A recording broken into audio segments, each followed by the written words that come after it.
She's just an innocent bystander. So what's new? Tell him I won't do it. It has to be done by next Thursday, Nick. And make sure it happens in Boston where he lives.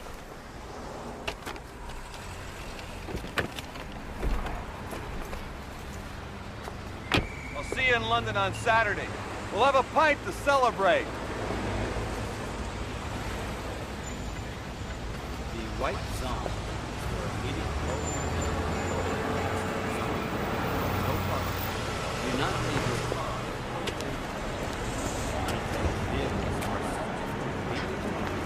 Mr. Toomey! Mr. Toomey! Thank God I caught you! I checked over the figures on those foreign bonds you bought, and as it turns out, you haven't made $43 million.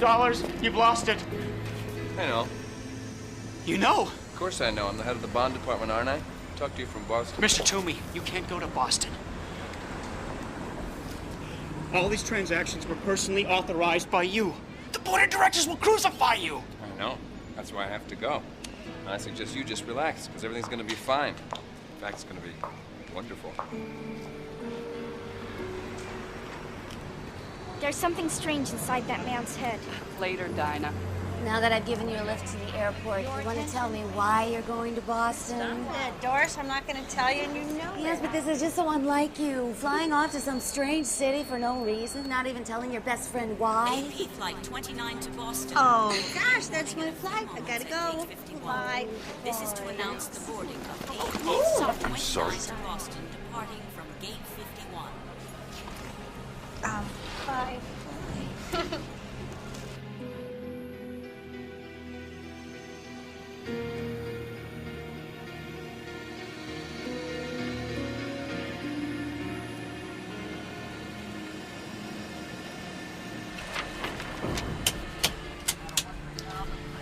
Oh, damn, these gauges, they don't tell us anything. That pressure leak could have been anywhere. Don't worry about it. It's the engineer's problem now. How can I not worry about it? You know what a pressure blowout can do. We were all damn near human pate. Oh, man. Maybe I've been doing this for too long.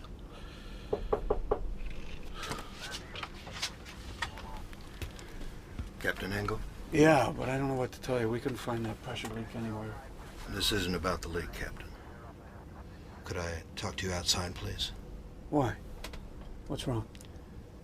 Outside, please.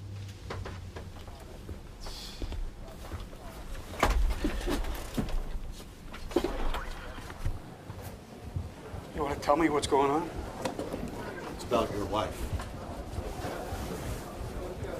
My wife? Oh. You mean my ex-wife? We're divorced. Why? What about her? There's been an accident. Perhaps you better come up to my office.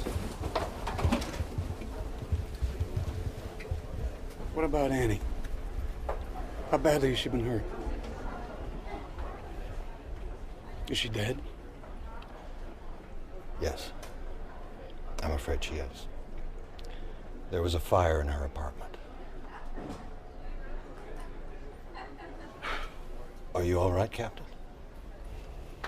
Yeah. Just a shock, that's all. There's a red eye leaving for Boston right now. You can deadhead back on it if you want. Yeah, I guess I better. Ladies and gentlemen, American Pride Flight 29 to Boston is now boarding passengers in all rows. Please, Looks like have a your full boarding flight. passes ready. Yeah, I guess. What's the weather like? Clouds at 20,000 feet from the Great Plains all the way to Boston. Oh, and we've had sightings of the Aurora Borealis of the Mojave Desert. Northern Lights? Over California this time of year? Who knows? The weather's been really freaky this year. I asked for a window seat, and that's what I'd like. See right there? Yes, of Says where course, your sir. seat is. I want a window seat. Why don't you talk No, to no, the no, no, no. ticketing- Why don't you talk to the ticketing agent? I only want to talk to you. I don't want to be her problem. I want to be... There's one on every flight, isn't there?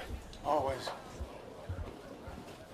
And since we have a very full flight this evening, we ask that you kindly place all bags and carry-on articles securely in the overhead luggage compartment or onto the seat in front of you.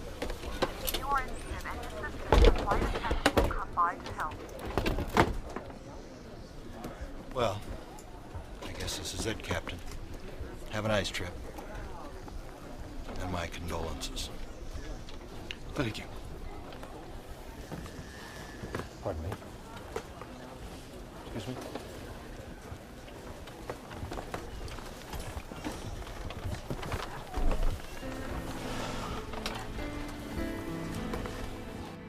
Roger, American Pride 29, you're clear for takeoff. Have a good flight to Boston.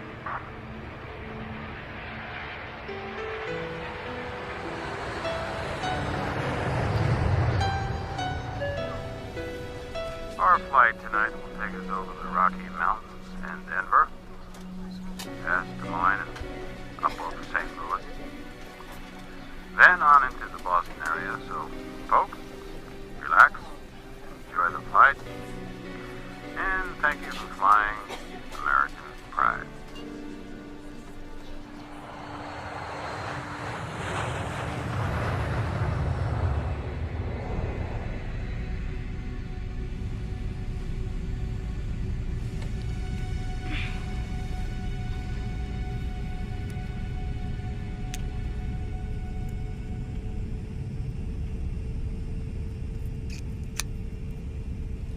Aunt Vicky, could I have a glass of water, please? Aunt Vicky? Aunt Vicky?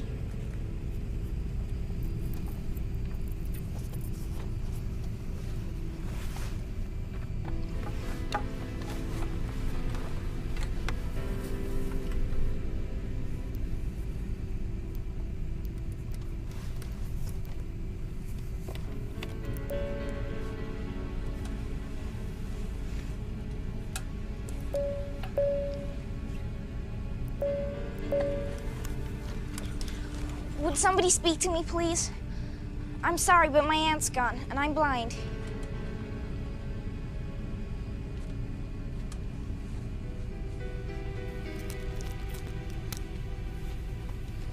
Hello? Is anybody here? Anybody?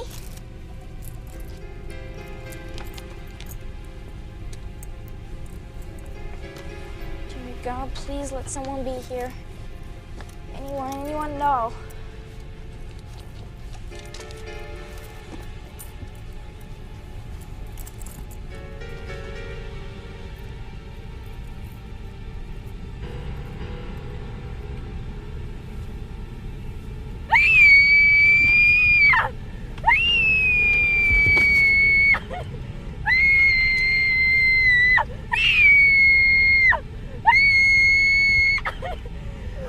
It's all right. It's all right. It's all right. What's wrong? Where is everybody? They've gone. They've all gone. What do you mean, where's everybody? They're all right here.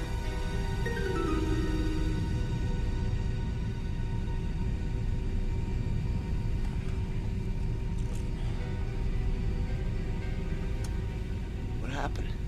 Did we land while I was asleep and let the others off? Where's my aunt? I want my aunt. Please, I want my aunt. You're gonna be all right. What's your name? Dinah, I can't find my aunt. I'm blind and I can't see her. I woke up and her seat was empty. Who was screaming? Is the plane in trouble, mister? Where is everybody? What's going on? Are we in Boston already? I want my aunt now! Aunt Vicky! Aunt Vicky! Hey! Aunt Vicky! What the hell is going on here? Will someone shut this brat up? You're not alone. There are other people here. Can you hear them? Yeah, I can hear them. But where's Aunt Vicky? And who's being killed? Killed? Has someone been killed? Have we been hijacked? No one has been killed. I felt her hair. Someone cut off her hair. It's 10. Counting yourself and the bloke asleep in first class. What about the crew? Anybody know about them? Not yet. I was just about to find out. You stay with the girl? Yeah, all right, but what's happening? Gotta come back with some All right, answers. everybody, just calm down.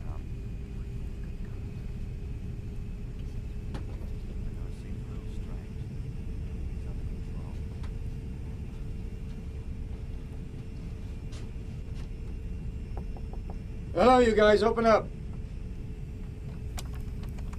Hello.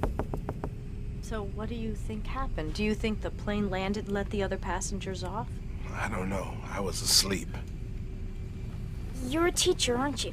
That's right, sweetie, the 5th grade. How'd you know that? It's in your voice. Miss Lee, my teacher at the blind school, sounds just like you. Well, if you'll excuse me, I think I'm going forward to join our friend. I want to know what is going on here, and I want to know right now. Oh, nor am I a bit surprised.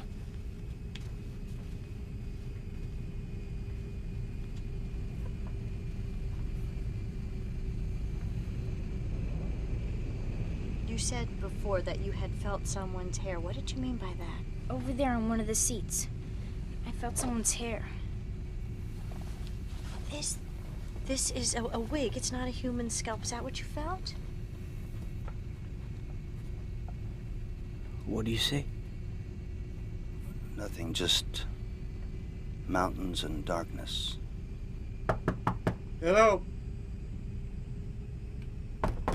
Hello? Hello?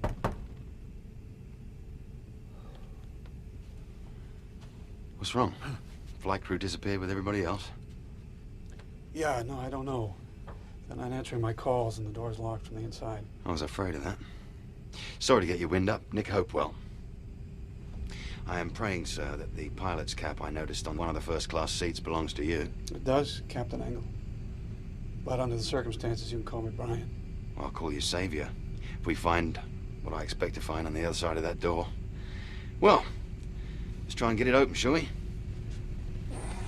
Okay. Let's see.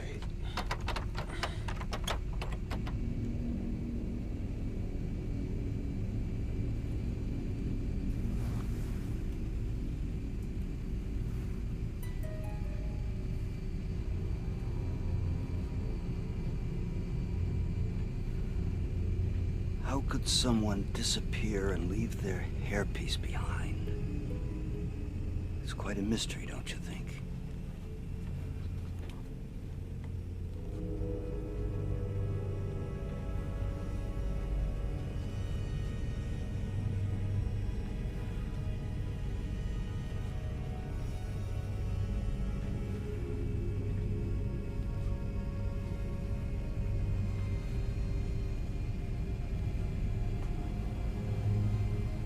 God.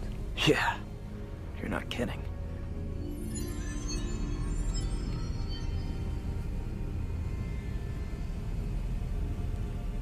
Somebody's bridge work.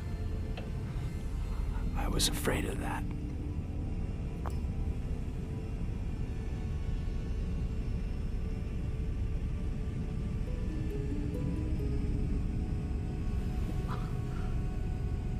What's going on here?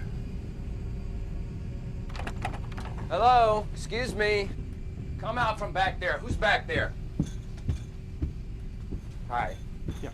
I'd like to know exactly what's going on, please. Currently? We're about to break the lock on the cockpit door. It seems our crew have abdicated along with everybody else. But we're in luck all the same. My new acquaintance here just happens to be a pilot. You work for American Pride, friend? Yes, I do.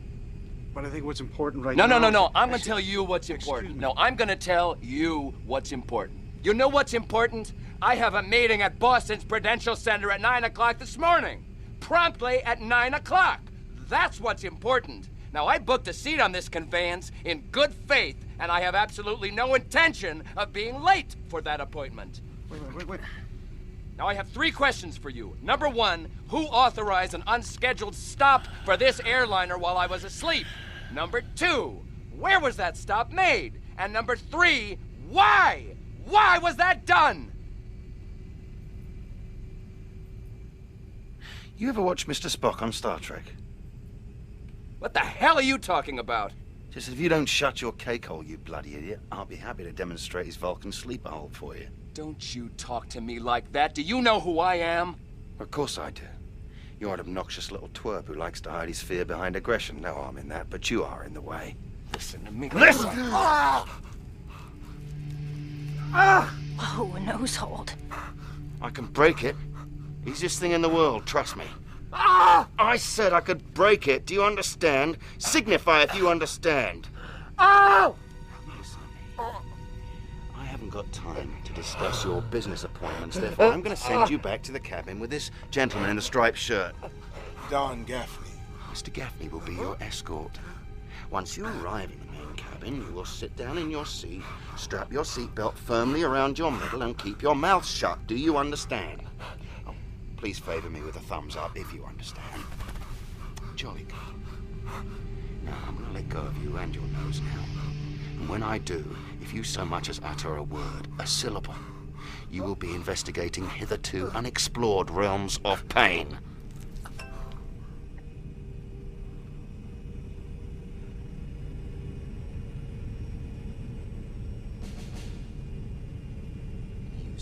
I wouldn't, mister. This guy means it. You better come on back with me. Bad idea.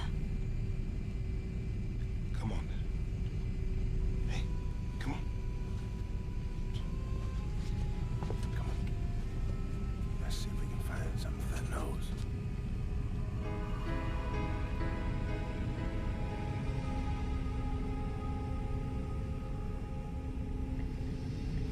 Right then, let's get the cockpit door open, shall we?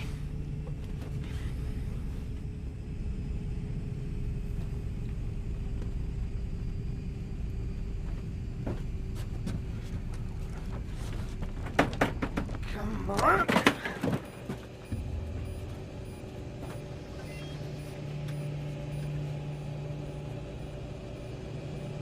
Whoa. No one's driving the plane.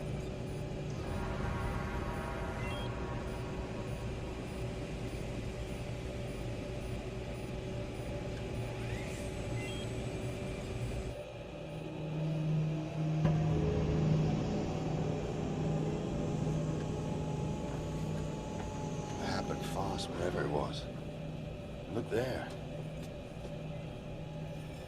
I mean, look here.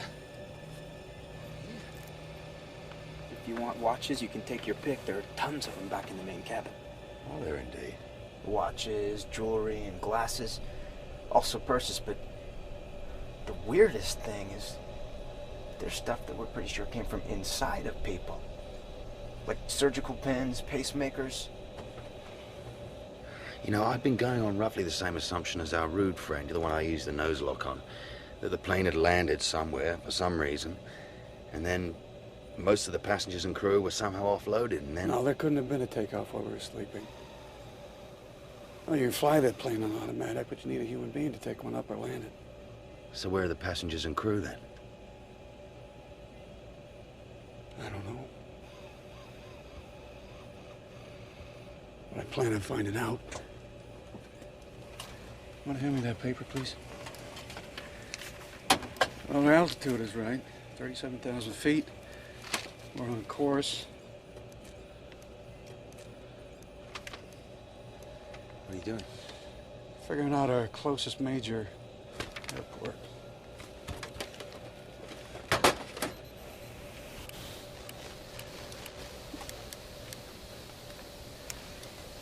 Denver Center, this is American Pride, flight 29. You read me, over?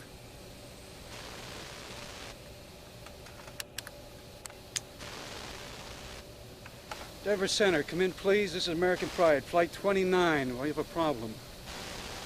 A big problem. What's going on? I'm not getting anything at all. Mayday, Mayday, this is American Pride, flight 29, requesting emergency aid. Come in, please.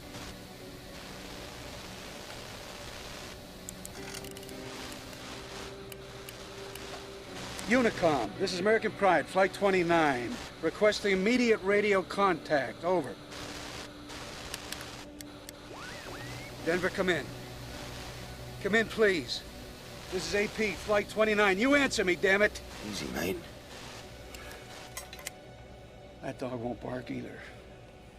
What are they doing down there? Have a nuclear war? Look, easy. Tell me what you mean, the dog won't bark. I mean, Denver Control, that dog. I mean, FAA Emergency, that dog. Unicom, which gives advisories at small airports, that dog too. This is a medium shortwave, man. People should be jumping all over this like frogs on a hot sidewalk. But I'm not even picking up static. The VOR beacon out of Denver, that's not working either. What does that mean? It means we have no radio. It means we have no Denver navigational beacon. And my board here says everything is peachy keen. Which is crap, it's gotta be. Hey, kid, would you run back there? Look out the left side of the plane. Look behind us, tell me what you see. My equipment says we're less than 50 miles south of Denver right now.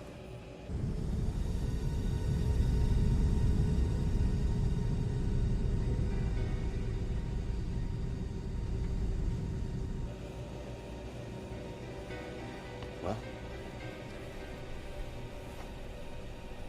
there's nothing out there. Nothing at all.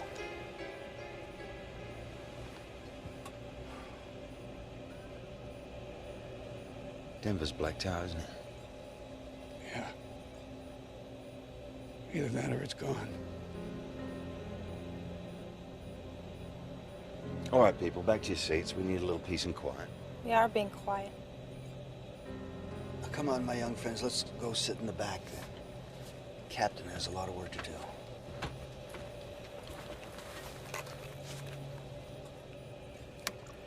What are you doing?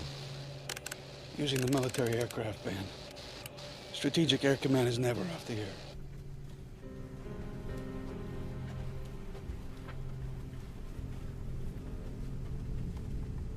What's going on? The captain and that British fellow are trying to raise an airport on the radio. I suppose that we should introduce ourselves. I'm Bob Jenkins. I'm a mystery writer. I've written more than 40 novels. None as strange as this. My name is Laurel Stevenson, and I'm a school teacher in the San Fernando Valley. And this is the first vacation I've had in 8 years. What's the matter, Dinah? My name's Dinah Bellman, and I'm on my way to have an eye operation in Boston. Afterwards, I'll be able to see again. Probably be able to see again. The doctors say there's a 70% chance I'll get some vision, and a 40% chance I'll get all of it. Albert Kausner. I'm on my way to the Berklee School of Music. I play violin. I'm Bethany Sims. I was gonna spend a couple of days with my aunt in Worcester, Mass. Now...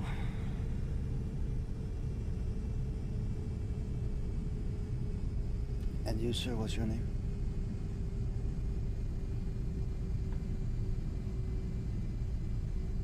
How about you? What's your name? I'm Don Gaffney. And what do you do? I'm a tool and die worker for Hughes Aircraft. I'm on my way to Boston to visit my first granddaughter. Okay, at least we've met. That leaves us with the $64,000 question. Where did everybody go, and why didn't we go with them?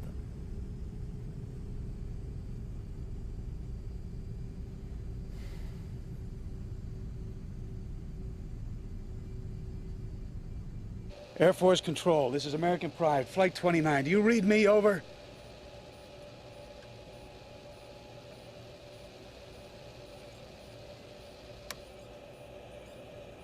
That dog won't bark either. We're all alone up here. Completely. Totally. All alone. You listen to me, my friend. We don't want to panic on our hands, do we? You've got 10 people on this aeroplane, and your job's the same as it ever was, to get them down in one piece. You don't have to tell me what my job is. I'm afraid I just did. You look a damn sight better now.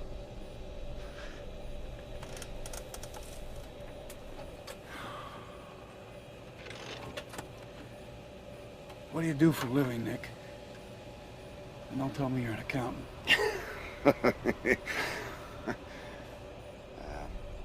Junior attaché, British Embassy, old man. My aunt's hat. Well, that's what it says on my papers.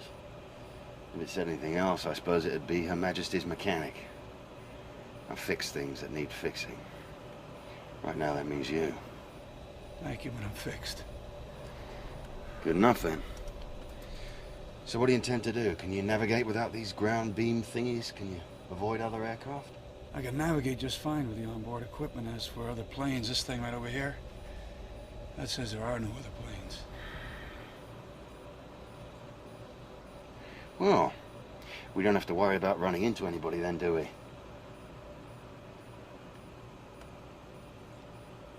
So what do we do now? On to Boston? Logan, at dawn. One of the busiest airports in the world with no idea what's going on in the country below us? No way. No, we're heading to Bangor, Maine. And I think it's time to tell the passengers. The few that are left, anyway. Could one of you gentlemen kindly tell me what's happened to all the service personnel? I've had a lovely nap. But where did everybody go? But it doesn't make any sense. Where'd everybody go? I don't know, but perhaps... Ladies and gentlemen, this is Captain speaking. Captain, my butt. Hey, shut up. As you know, we have an extremely odd situation on our hands here. We have no cockpit-to-ground communication. And about 5 minutes ago, we should have been able to see the lights of Denver clearly from the airplane. We couldn't. All of that is bad news. The good news is this. The plane is undamaged. We have plenty of fuel. And I am qualified to fly this make and model. And the last thing I want to pass on to you is that our destination will now be Bangor, Maine. What? Our in-flight navigation equipment is in 5x5 working order. But I can't say the same for our navigational beams. Under the circumstances, Bangor International Airport will be our safest bet. I have an important business meeting in Boston this morning at 9 o'clock, and I forbid you to fly us into some whistle-stop Maine airport! Do you hear me? Would you please be quiet? You're scaring the little girl. Scaring the little girl? Scaring the little girl! Lady! We're diverting to some tin pod airport in the middle of nowhere! I've got better things to think about than scaring the little girl! Why don't you just sit down and shut up, or I'm gonna pop you one! I don't think you could do it alone, bud. He won't have to. I'll take a swing at you myself if you don't shut up. I'm real scared now. I'll help them if you don't stop it, mister. I really will.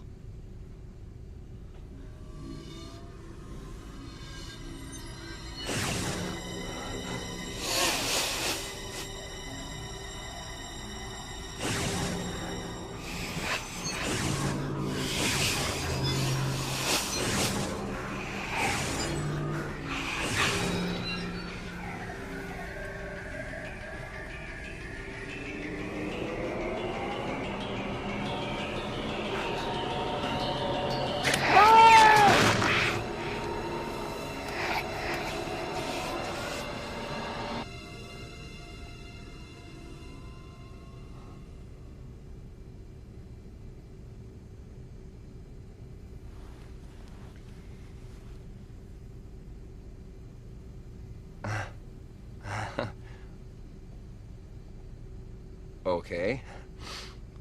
Okay, fine. You're all against me? That's fine. That's fine.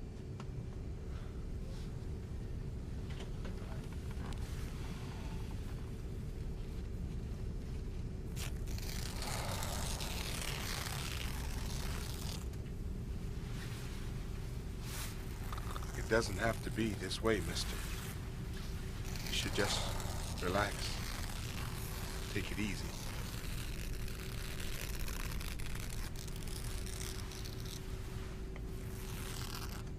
Anyone here know how to work this little oven up in the galley? I didn't think so.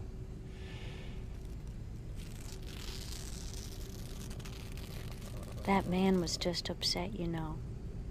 He's better now. We all look like monsters to him. No. I'm sure we don't.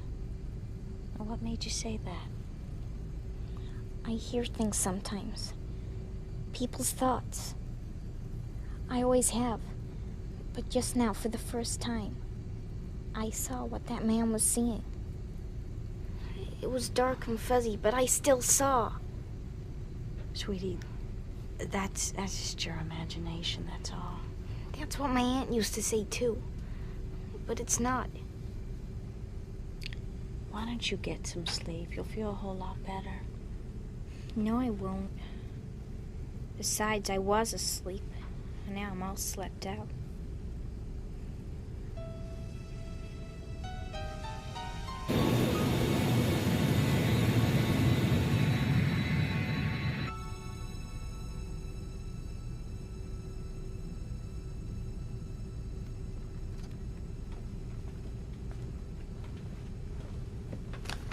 See anything?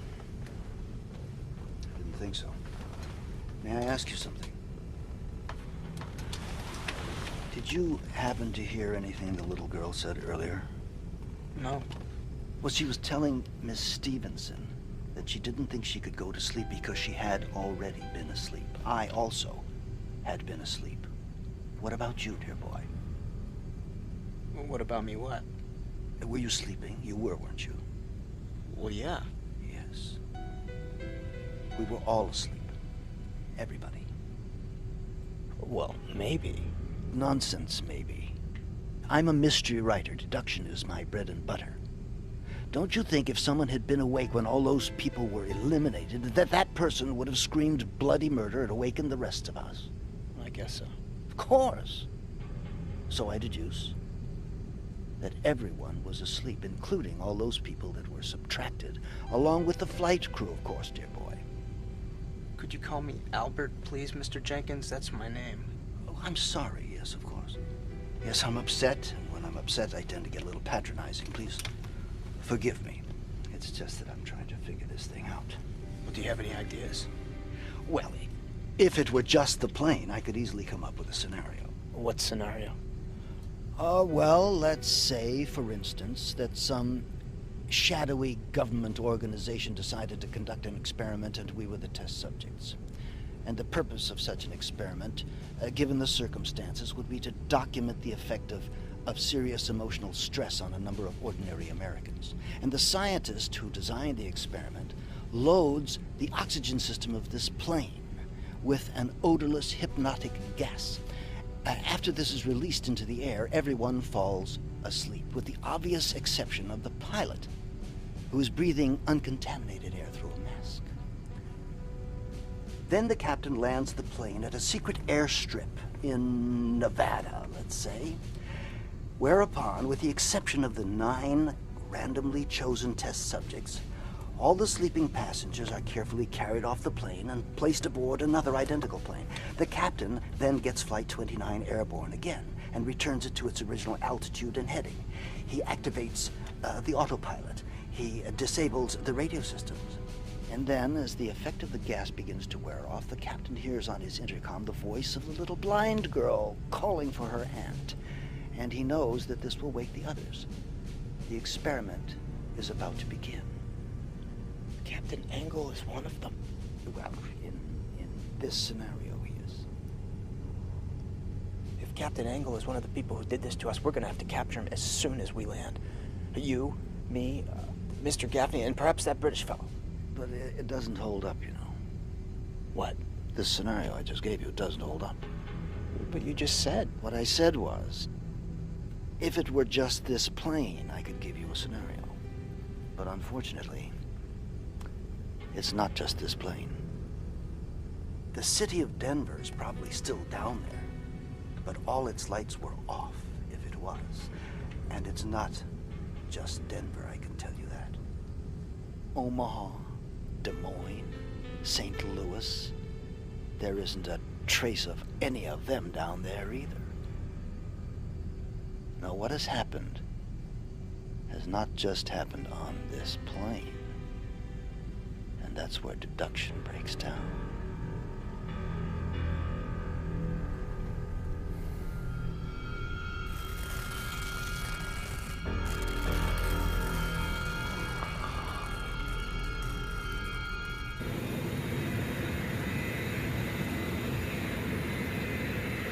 St. Louis Center, come in, please.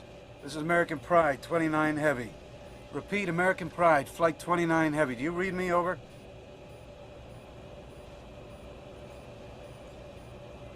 Nothing anywhere. Not on the ground or in the air. It's like the entire country has suddenly ceased to exist. I don't suppose you ever read science fiction, do you? Well, I was crazy about it as a kid. You? Yeah, till I was 18 or so. I've been sitting here running all these old stories through my head. You know, time warps, space warps, alien raiding parties. I mean, we really don't know if there's anything left down there, do we? Not with all this cloud cover. No, we don't. No, and it might hold all the way to Bangor. With air traffic control out of commission, there's no way of knowing. Suppose you just took us down for a little look-see. No, too dangerous. With no ATC and no other planes to talk to. You can laugh at me if you want. I'm not laughing, matey. I'm far from laughing. Well, suppose we have slipped into another dimension, like in a science fiction story. How do we know what's down there? I mean, this Earth could have the Rockies in upstate New York. Well, we seem to have the sky pretty much to ourselves. Up here, that's true. Down there, who knows? And who knows is a very dicey situation for an airline pilot. So, for now we just go on. Right. And wait. Right again. Well, you're the skipper. That's 3 in a row.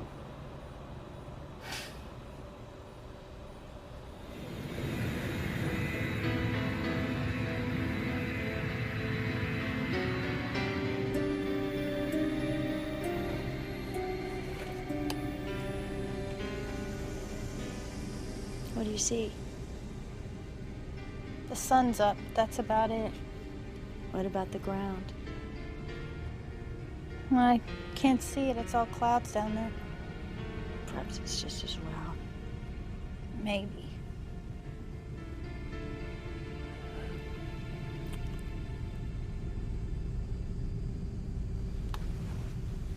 Feeling better? A little. I don't mean to pry. But... What? You can ask me what you want. Why did you lie about why you were going to Boston? How did you know I lied? I could hear it in your voice. I can hear lots of things. Maybe because I'm blind. I don't know, but I know you don't lie. Otherwise, I wouldn't have heard the difference. I was going to meet someone. A man named Darren Crosby. How did you come to know him? Well, that's the embarrassing part, and that's why I lied. I've never actually met him before. We started corresponding through a personal ad in a magazine, and I liked him. I mean, I liked what he wrote and what he looked like in his picture. So I agreed to fly to Boston to meet him. That's strange, isn't it? To fly all the way across the country to see someone you've never even met before. Yeah. But I just realized it didn't have anything to do with Mr. Crosby. It was really about me. I didn't want to play it safe anymore. I was trying to break out of the confines of my life and have an adventure. Well, I guess I got more of an adventure than I bargained for.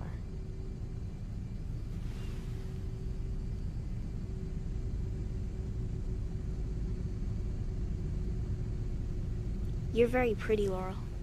I'm sure you'll find what you're looking for.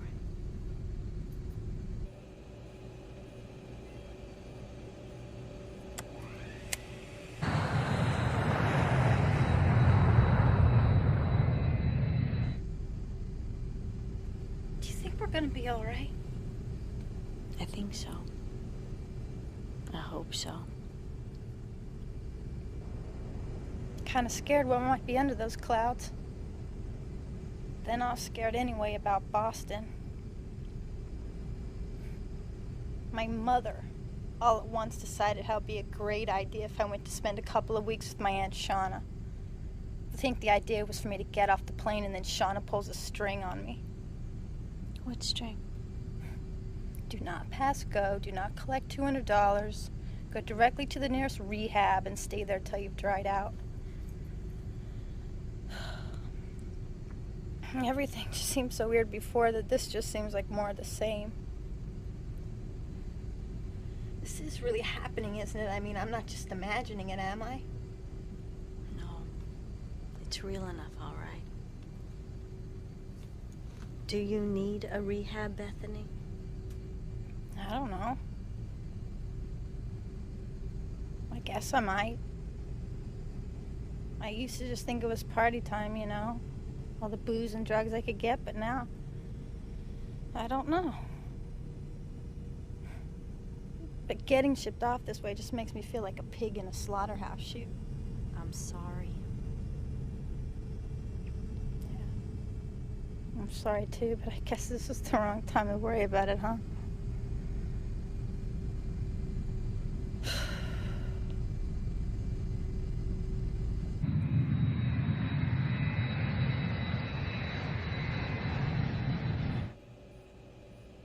Well, I think it's time to fish or cut bait. Hello again, ladies and gentlemen. This is Captain Engel speaking. We are currently over the Atlantic Ocean, about 30 miles off the main coast. I'll be commencing our initial descent into the Bangor area very soon. I want you all to make sure your seatbelts are snug and secure. I'm beginning our descent now. I want you all to be calm. My board up here is green across, and all procedures in the flight deck remain routine. Well, that's very comforting, that is. You should have been a politician, mate. Well, I doubt they're feeling very comfortable right now. I know I'm not. 30,000 feet, still descending. I don't mind telling you, Brian, I'm scared stiff. Part of me wants to grab you and make you take us back up again. Oh, it wouldn't do any good. We can't stay up here forever. I realize that. And I'm still afraid of what's under these clouds. I'm not under them. Well, we'll find out together.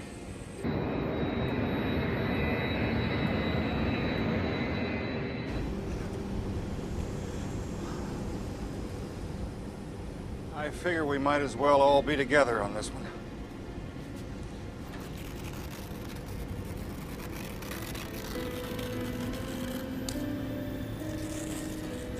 Would you mind stopping that? It's driving me crazy.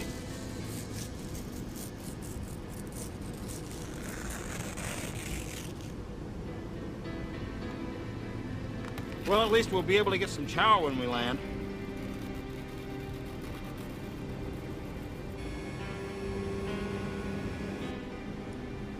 You know something, Dinah?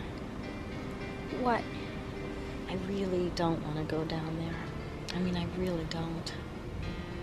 Well, if it'll make you feel any better, you're not the only one. I'm scared. I mean, very scared. I think I'm gonna pass out.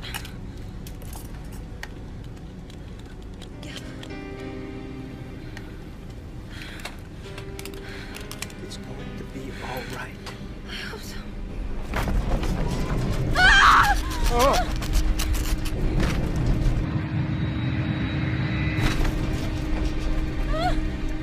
This is just Ordinary turbulence, folks. Most of you have been through this before, so just remain calm.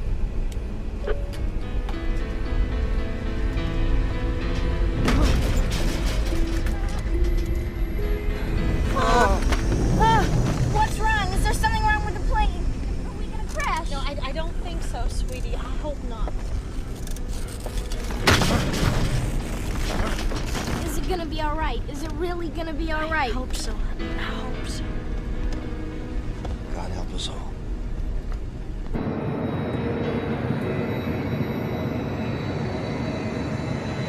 Look, maybe this wasn't such a good idea, Brian. Maybe we should climb back up again and think about it, eh? Not enough time and not enough fuel.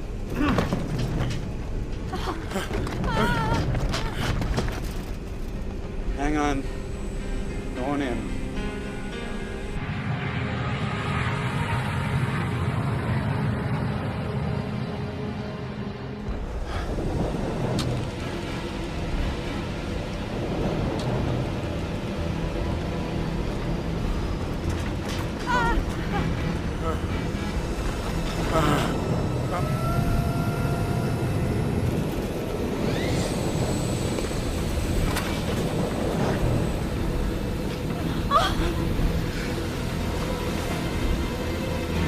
Bethany! Bethany! Bethany! Are you alright? Oh, God, what the hell was that? Bethany! There's a drink trolley loose up front that probably rolled into the galley wall or something. Say something.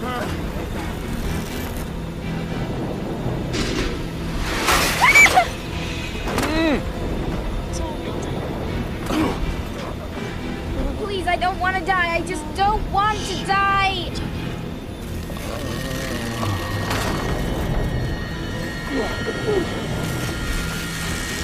Look, quit it right now, you worm! I'm gonna take what's left of that magazine and stuff it right down your throat! Try it, you little jackass.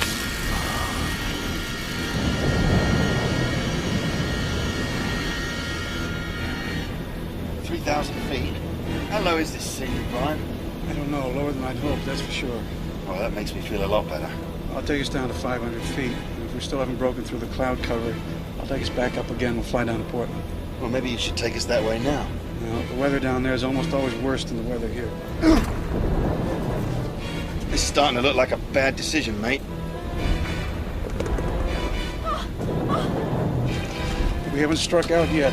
But we are running out of room, aren't we? I mean, 2,000 feet. Somewhere underneath all this grayness, the ground's rushing up to meet us, isn't it? Yeah, it is, but we still get... There we go. We're coming through.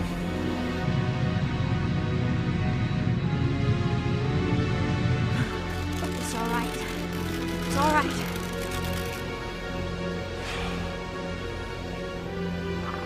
We've broken through the ceiling, ladies and gentlemen. In a few minutes, you're going to hear a thump from below. That'll be the landing gear lowering into place. I am continuing our descent into the Bangor area.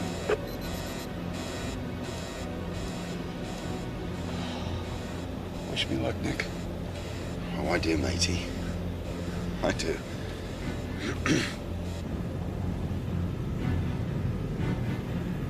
What do you see, Laurel? We're over land. I see a field and a forest and what looks like a pond. It's there, Dinah. It's all there. I'm sorry, miss, but you're completely wrong.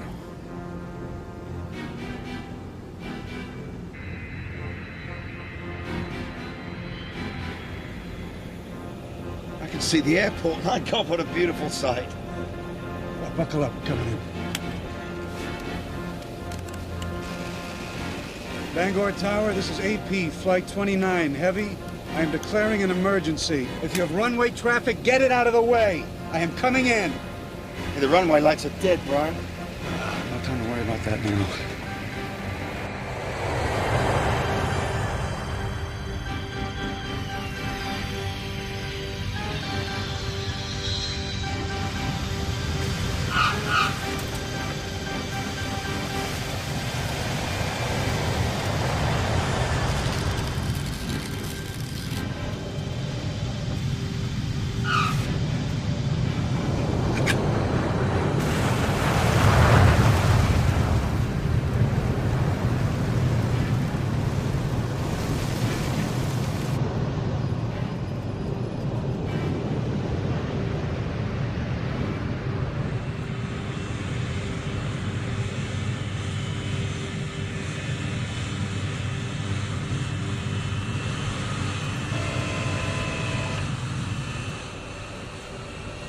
Routine landing.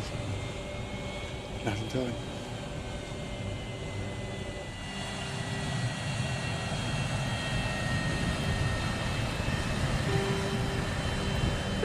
Ladies and gentlemen, welcome to Bangor. Yeah!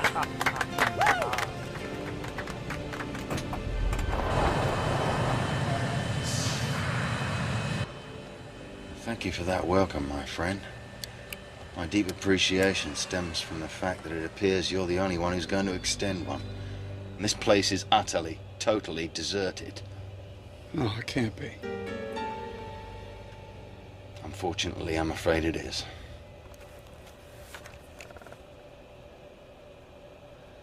So what do we do now, Brian? We get out of the plane. And we see what's what. After you, Squire.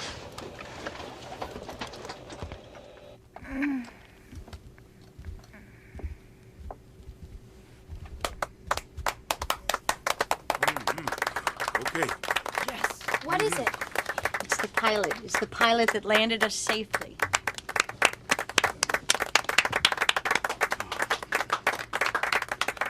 Ladies and gentlemen, I assure you it was a very routine landing. Aw, shucks, ma'am. It weren't nothing. We made it down alive? That's great. If I could just have your attention. Now, I know you've all looked out the windows, so you know as much as I do. Not only have the passengers and the crew on this flight disappeared, but it now appears that the people on the ground have disappeared as well.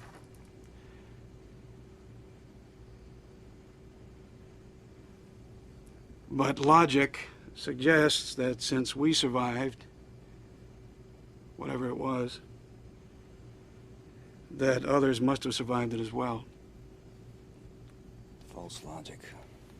I think the best way of dealing with this is just to take things one step at a time. And the first step is exiting the plane. I bought a ticket to Boston, and Boston is where I'd like to go. Shut up.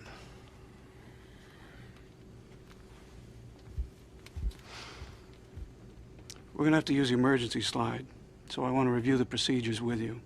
Now listen carefully, and then form a single file line behind me.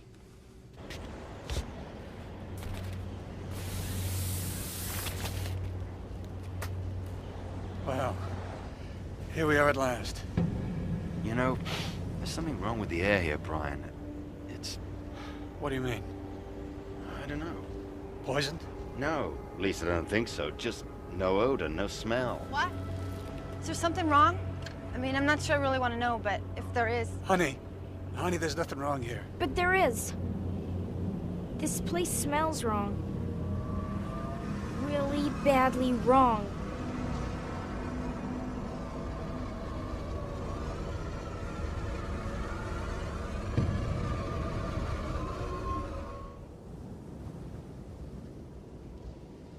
Honey, we have to investigate. We don't have any choice. You understand that, don't you? Why? Why do we have to? There's no one here. Well, we really won't know that until we check, will we? I know already. Listen. There's nothing to smell and nothing to hear. No birds singing. No motors revving, no nothing. But what? Never mind. Well, what now, Captain? You tell me. Us. I suspect this is more your territory than mine. You realize I can turn you in for this, don't you? You realize I can sue this entire airline for $30 million and name you as primary respondent? Well, that's your privilege, Mr. Toomey. Craig Toomey. Mr. Toomey. Mr. Toomey, are you aware of what has happened to us? There are no excuses. Mr. Toomey? Just terrible. Mr. Toomey? Stop wasting time! Mr. Toomey? This is terrible. Just terrible. An A- and a B. A B, for God's sake. What, you gonna dig ditches for the rest of your life? But Daddy, There are no excuses. Look at this. That's a B. That stands for bum. Now, what happens to lazy bums who lie down on the job, Craig? The Langoliers get them? They do more than get them. They get them and they eat them. They tear into those lazy little boys with their dry, hungry, chomping teeth. No, Daddy, don't let them get me! They will get you unless you get with the program and stop wasting time. They will eat you alive! Alive and screaming! Mr. Toomey. Mr. Toomey? Stop wasting time, Craig! Mr. Toomey, are you listening to me? Of course I'm listening to you, and I know what happened to everybody here, these stupid, lazy people. The Langoliers got them. Pardon me? You know how important my meeting at the Prudential Center in Boston is? Do you understand that the economic fate of nations may hinge on this meeting, a meeting from which I shall be absent? Well, that's all very interesting, but really, right now, I don't have the time. Time? What the hell do you know about time? Ask me about time! Ask me! Time is short, sir!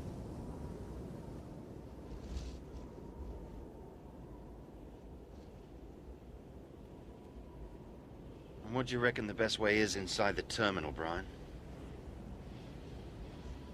Well, I guess it would be through the luggage conveyor. All right, then. Now let's hike on over. Ladies and gentlemen, shall we? Sure. Yeah, let's go. Let's go. Mr. Toomey? Let's keep together, please. Why don't we see if we can get something You see to the eat? opening there? That's what we're going through. If there's a restaurant.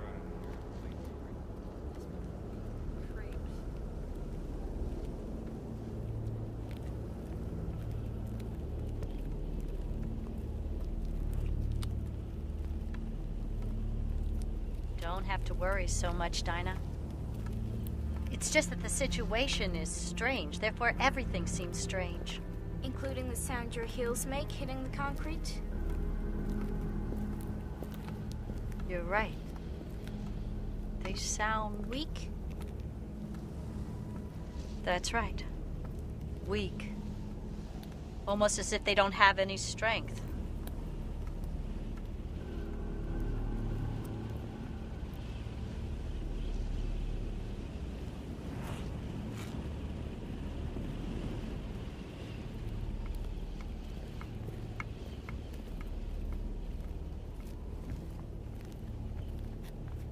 Coast clear.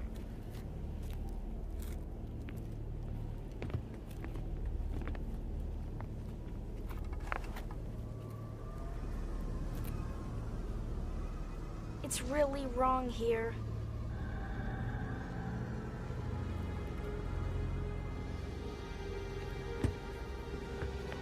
Watch your head going through here. That's it. Yeah, just wait for me when you get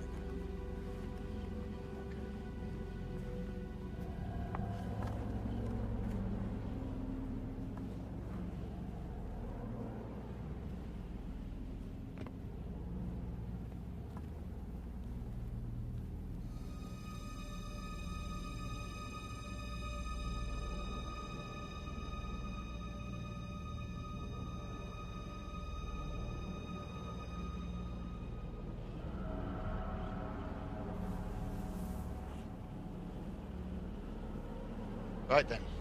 Let's try the telephone, shall we?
What, I scare you?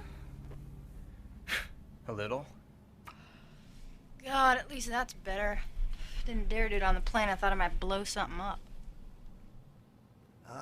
Excuse me, but I quit those, 10 years ago. No lectures, please. I've had enough to last me a lifetime. No. I was gonna ask if I could have one. Thank you. Thanks.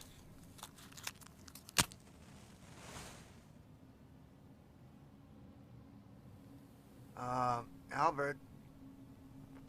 What? God, you have been away. Here. Now I know why I quit him. God. Albert, what time's your watch say? 8:45. Yeah, so does mine. But I don't trust it. It feels much later than that to me. You know, it does. It feels like it's almost lunchtime. Isn't that nuts? It's not nuts. It's just jet lag. No, I disagree with you, young lady. We traveled west-east, and any temporal dislocation that west-east travelers feel works in the opposite direction. They feel it's earlier than it really is.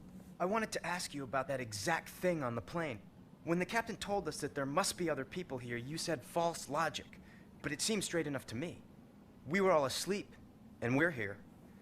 And if this happened at 4:07 Bangor time, well, then almost everybody in town must have been asleep. Yes.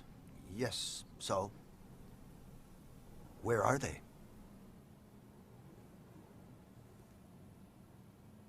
It's a washout. They're all dead. No dial tone, no operator, nothing. You can add the sound of no phones ringing to that of no dogs barking, Brian. So what do we do now? Let's go upstairs. That's where the restaurant must be. You know, you got a one-track mind, mister. In the first place, my name is Rudy Warwick, not Mr. Sorry. And second, people think better when their stomachs are full. It's a law of nature. I agree with Mr. Warwick. I think we could all use something to eat. Yeah, why not? I'm starting to feel like Robinson bloody Crusoe anyway.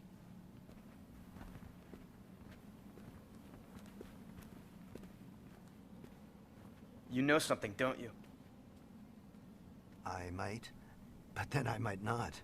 But I do have a suggestion. Young lady, save your matches. Well, I don't get what you mean. There's got to be a newsstand upstairs with tons of matches and disposable lighters. I just still say save your matches. Wait a minute. Where's Mr. Toomey? Who cares? Good riddance to bad rubbish.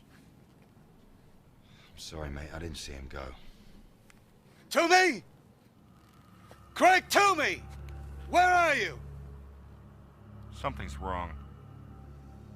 There's no echo. What do you mean? That's impossible. Hello? Is anybody there? Hello? Is anybody there?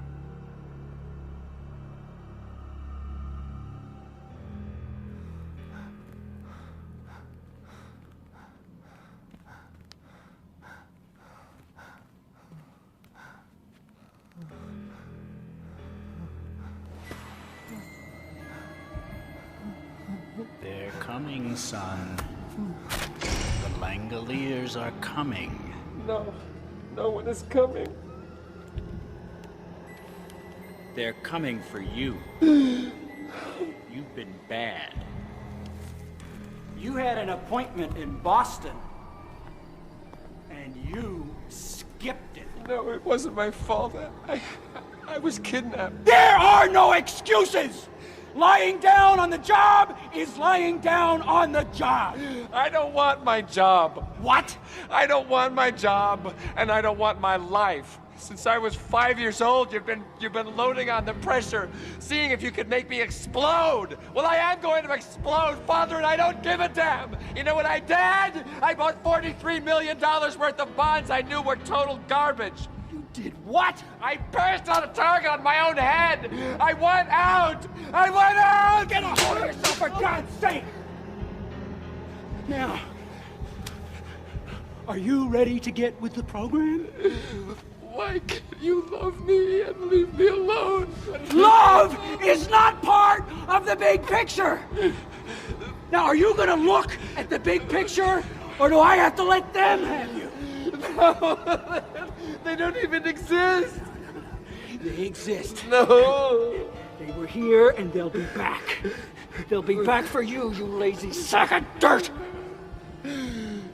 What can I do? What can I do? What can I do? What can I do? You do whatever you have to do, and you get to Boston. Because if you don't, Craigie Waggy, they are gonna chew the eyes right out of your head. Daddy, no, make them go away! Make them go away, please! Just make them go away! Make them go away! Okay? Okay? To me! Greg, to me!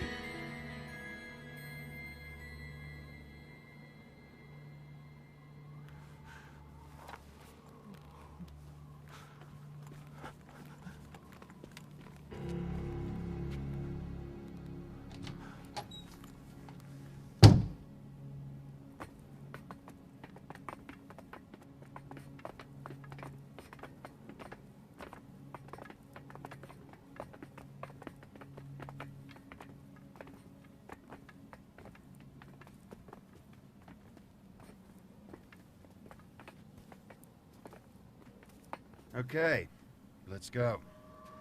Wait. What? Shh.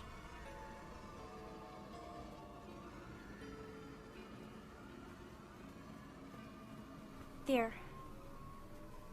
There, I feel the light.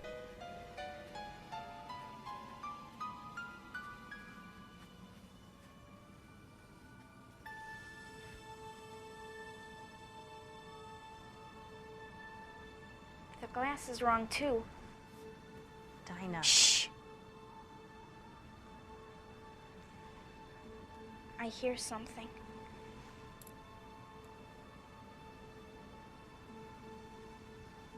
There's nothing out there. Dinah, it's your imagination, that's all. Dinah, tell us what you hear. I don't know. It's very faint. I heard it when we got off the airplane. And then I decided it was just my imagination. Now I can hear it even through the glass. It sounds a little like Rice Krispies after you pour in the milk.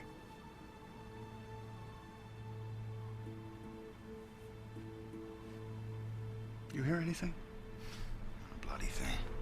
Mind you, she is blind. I mean, she's used to making her ears do double duty. I think it's hysteria. Do you hear anything? Not a bloody thing. Mind you, she's blind. She's used to making her ears do double duty. I think it's hysteria. Dinah, what are you talking about? I was talking to Nick. And she heard us from over there by the window. You've got great ears, hon. I hear what I hear. And I hear something out there. In that direction. And it's awful. A really terrible, scary sound. If you could just tell us what it was, miss, it would really help. I don't know. But I know it's closer than it was. We have to get out of here, and soon. Because something's coming. There's something making that horrible serial noise. Dinah, the plane we came in on is almost out of fuel. Then you have to put some more in it! It's coming! Don't you understand? It's coming! And if we haven't gone by the time he gets here, we're all going to die!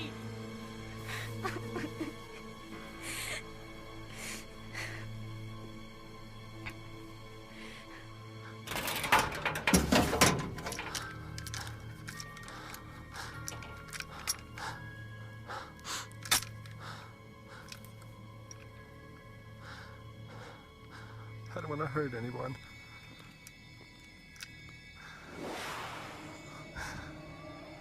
Don't forget, Craigie Waggy, the Langoliers were here. And they will be back.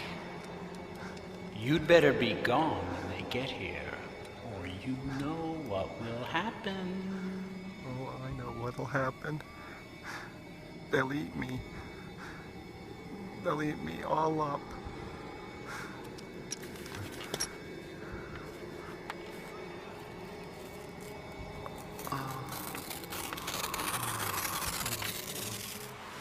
Well, look, this is an airport. There must be other planes with fuel in them. If we find one, can you fly it? Yes. There's just one little problem. Where exactly should we go? Away. Away from that sound. Is it closer now than when you first heard it, Dinah? I don't know. I think it's still far, but I can't be sure. Then I think we should do what Mr. Warwick has suggested. Let's find the restaurant, have a bite to eat, and then we can figure out what's going to happen next. Who elected him leader of the group? We better go along. I think he really knows his stuff. What kind of stuff? I don't know exactly, but... well, I think it's worth finding out. Well, come on. Right. I'm starving. Let's see what they got.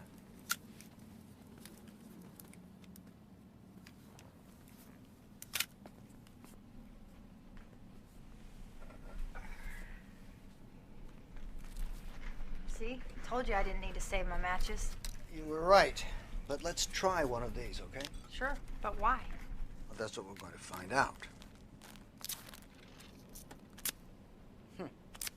Son of a bee. Looks like we've discovered yet another problem. Can I borrow your book of matches, Bethany? Wait a minute, matey.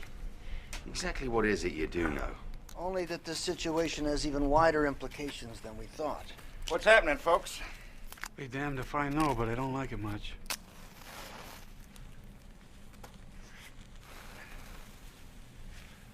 Huh. Even that's more than I expected. All right, tell us about it. I know you... It's spoiled. Damn, I hate that. Spoiled? No. No, I doubt that. But you can tell from the clocks that the power in the cold case must have gone out less than 5 hours ago. You don't think it's spoiled? You try it.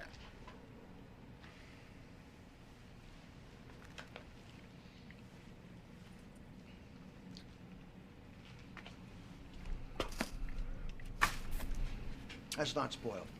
It's just tasteless, like chewing paper. But I can understand why you might have thought that it was spoiled. It was spoiled. Try your beer. See how that is. I don't want it anymore. Here, give it to me. I've drunk 'em warm before. Don't cross my eyes none. Damn. Flat. Flat and tastes like an old tire. Oh, good. That's good. Flat, that's something we can see. Can you get some more beers and some soft drinks from the cold case over there? You can't dilly-dally any longer, Craigie Waggy. You have to get to Boston, and you have to do it now. I don't want to shoot you, but I will if I have to. I don't want to shoot you, but I will if I have to. Yes, I will.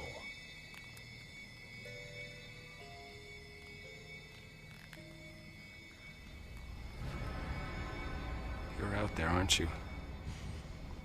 You ate up all the useless, lazy people, and now you're coming back for me. But I'll be gone by the time you get here. I'm going to Boston.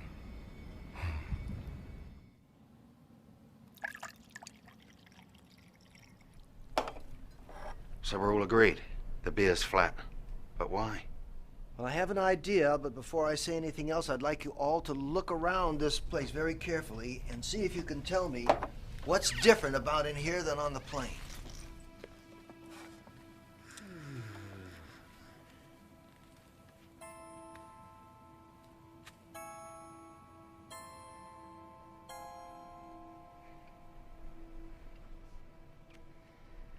The rings.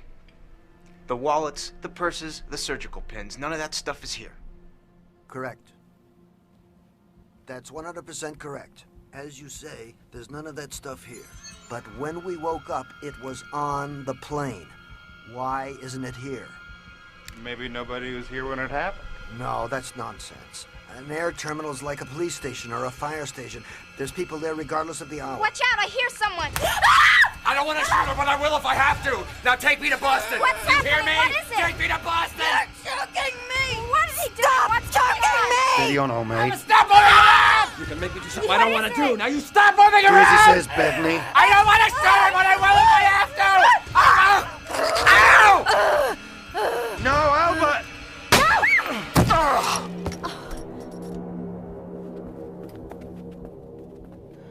I think I've been shot. Albert! It's all right, Albert. Albert? Albert, you all right? Kid, you all right? How bad am I hit? Were you able to stop the bleeding? Oh, I think you'll live, old son. Here, souvenir for you. Found it on the floor. It must have hit you square in the chest and bounced off. I was thinking of the matches. I sort of thought it wouldn't fire at all. That was very brave, Albert, and very risky. God, what if I'd been wrong? You almost were. A little more pop, and Albert here would have had a bullet in his lung. Okay? All right. So here's what we do, Mr. I thought it was really brave. Would you pass me that rope? I mean, incredible. Something strong. It wasn't much. I don't want him moving at all. Oh. All right. Hold his hands for me. Say, I didn't kill that guy, did I? I hit him pretty hard.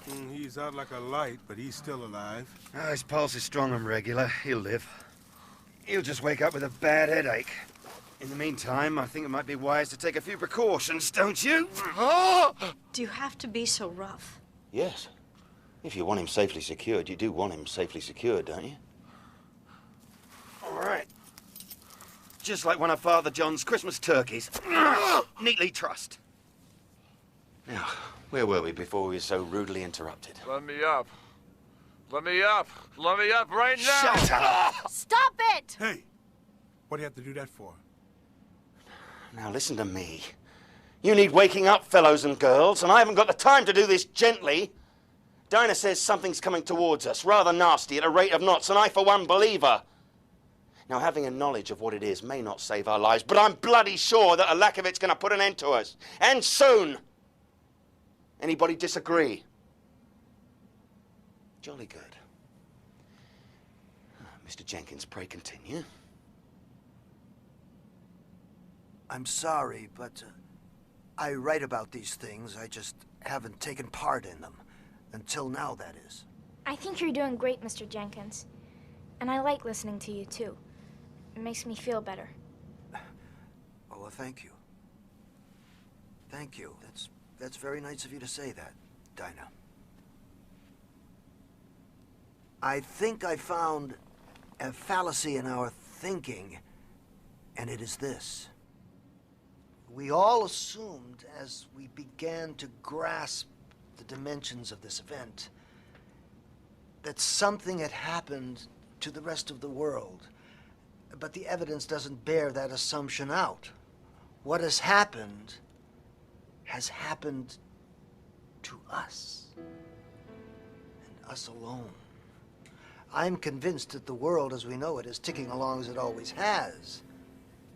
But it's we, the 10 survivors of Flight 29, who are lost. Please tell us what you know, Mr. Jenkins. I can't help but feeling that we're running out of time and fast. Yes, of course. There's no mess in here, but there's a mess on the plane. There's no electricity in here, but there's electricity on the plane. Neither of these are conclusive, of course, but then there's the matches. Bethany had her matches on the plane. They work fine. The matches in here, they just fizzle. The carbonated drinks are flat. The food is tasteless. The air is odorless. And sound fails to reverberate. Then we have a madman. He fires a gun, And the bullet travels mere inches and it has no force. Then, of course, there's the weather. What about it? Well, there's a strong wind blowing out there in heavy gusts. And yet there's a low cloud cover that doesn't move at all. It's frozen in place. I think the weather patterns are stopping, or they're running down like an old pocket watch. Which brings me right to the very hub of the matter. I said not 15 minutes ago that I felt it was lunchtime. Well, now I feel it's a lot later than that. I feel it's 3 o'clock, 4 o'clock in the afternoon. And I have a terrible feeling that we're going to see it getting dark outside before our watches tell us it's 9:45 in the morning. Please, Mr. Jenkins, can we get to the point? Well, the point is that what we're dealing with here is time. Not dimension, as Albert has suggested. Let's say that every now and then a hole appears in the stream of time. Not a time warp, but a time rip. A rip in the temporal fabric. That's the craziest thing I ever heard. Amen. Mr. Gaffney, what's happening to us, the situation that we're in, this is crazy. Go on. Well, let's say that such a rip in the fabric of time does occur now and then. It would be similar to certain rare weather phenomenon that are reported, like upside-down tornadoes and circular rainbows and daytime starlight. The Aurora Borealis. What? There was an Aurora Borealis over the Mojave Desert when we left LAX. We were supposed to fly right into it. Well, that's it. That's it. An aurora over the desert. That strengthens my point, doesn't it? If we had the bad luck to fly into that, and it was a time rip, well, that means that we're no longer in our own time, ladies and gentlemen. Look, I have to agree with the lady. Time is short. Could we just get to the bottom line, please, Mr. Jenkins? The bottom line is, I believe, that we have hopped an absurdly short distance into the past. Say as little as 15 minutes. And we're discovering the unlovely truth about time travel. That one can't appear in the Texas State School book depository on November 22nd, 1963, and hope to stop the Kennedy assassination. One can't witness the building of the pyramids or the sack of Rome, or investigate the age of the dinosaurs firsthand. No, fellow time travelers. Have a look around you.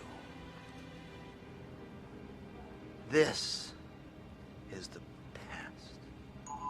It's empty. It's silent. It's a world with all the meaning of a discarded old paint can. Sensory input has disappeared. Electricity has already disappeared. And time itself is winding down in a kind of a spiral that's going faster and faster. But what about us? If this place is winding down and we're caught in it, I suppose we'll wind down with it. Or else wink out of existence like the other passengers on our flight.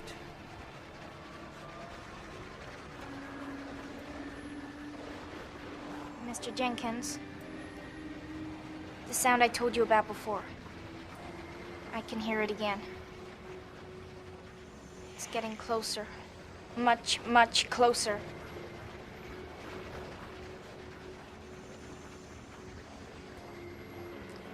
I'm going back out to the windows.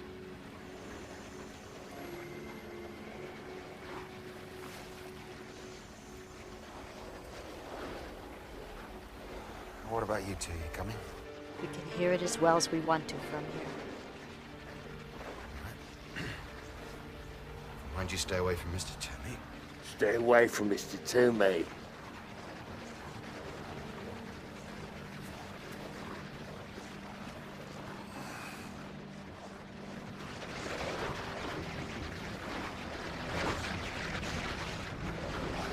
do you make of it, Brian? All I know is it's the only sound in town. No, it's not in town yet. But it will be, and soon. Dinah's right. We gotta get out of here, and we gotta get out of here now! Yeah, but where do we go?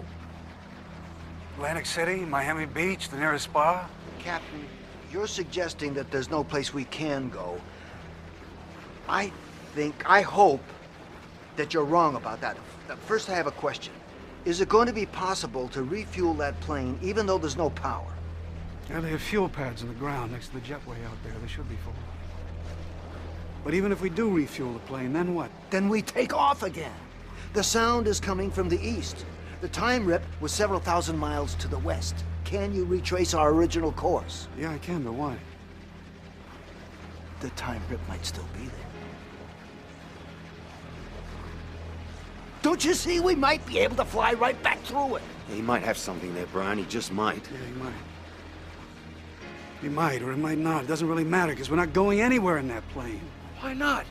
If we can refuel it, then why... Remember the matches? The ones from the bowl in the restaurant, the ones that wouldn't light? What? What about them? Well, don't you see, mate? If the matches won't light and the beer's flat... Then jet fuel won't burn.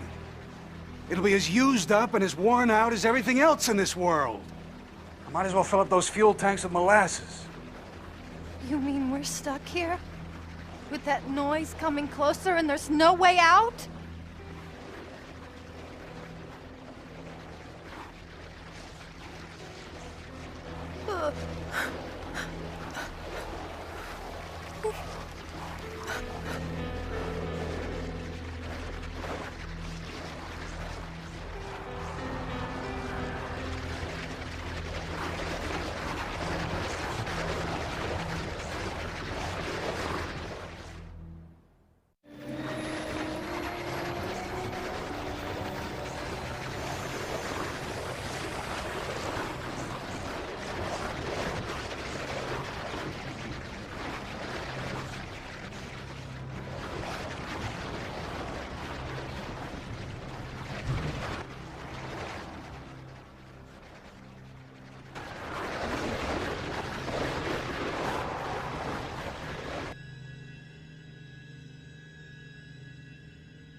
You mentioned Langoliers earlier, Mr. Toomey. What are those? Dinah, don't talk to him. Oh, don't worry. I wouldn't hurt the child. No more than I would have hurt that girl. I'm just frightened, that's all.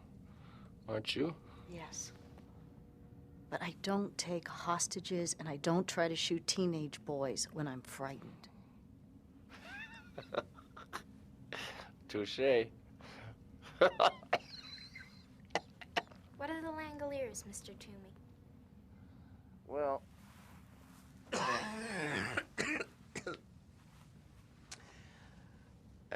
I used to think that they were make-believe, but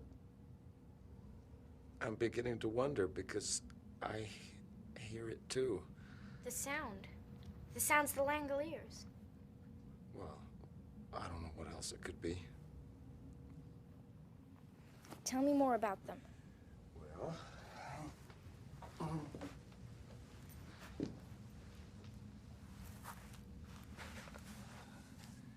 My father used to say that the Langoliers were little creatures that lived in closets and sewers and other dark places. Like elves. No! No, not like elves. Nothing quite so pleasant, I'm afraid. He said that all they really were was hair and teeth and fast little legs. And oh, those little legs had to be fast so that they could catch up with all the bad little boys no matter how quickly they scampered. Stop it. You're scaring her. No, he's not. I know make-believe when I hear it. I think what Laurel means is that I'm scaring her. Well, my dad said there were thousands of Langoliers. There had to be thousands of them because there are millions of bad little boys and bad little girls scampering all over the world. Oh, my father loved that word, scampering. I think because it implies senseless, directionless, unproductive motion. Because the Langoliers, they run. They have purpose. In fact, you could say that the Langoliers are purpose personified. What did the kids do that was so bad the Langoliers had to run after them? Well, I'm glad you asked that question, Dinah. Because when my daddy said someone was bad, he meant that that person was lazy. And a lazy person couldn't be part of the big picture. Because in my house, you were either part of the big picture or you were lying down on the job. And if you were lying down on the job and you weren't part of the big picture, then the Langoliers would come and take you out of the picture, take you out of it altogether. He said you'd be lying in bed one night and you'd hear them coming towards you. Crunching, jumping, smacking. Stop it! That's enough.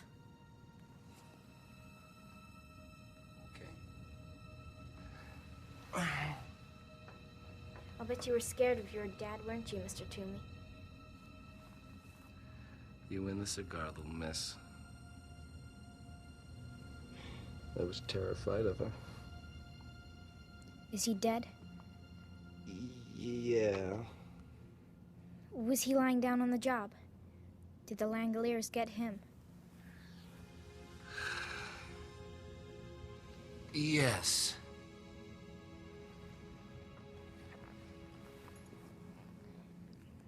Mr. Toomey? What? I'm not the way you see me. I'm not ugly, none of us are.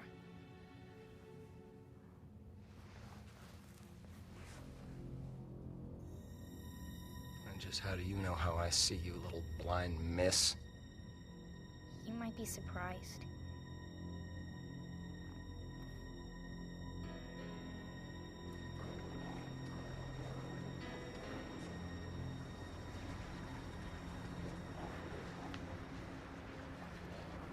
Okay, so what do we do now? I don't know.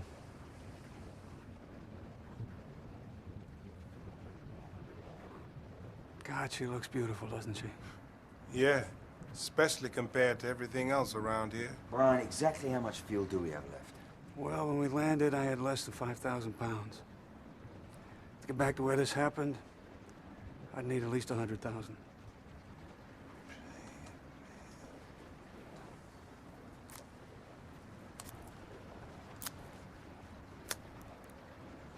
Whatever's happening seems to be catching. Well, I'm going back to the restaurant. I don't like leaving the ladies alone with that banker fella too long.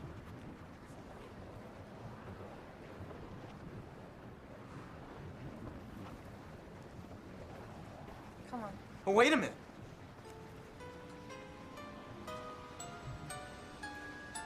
Albert?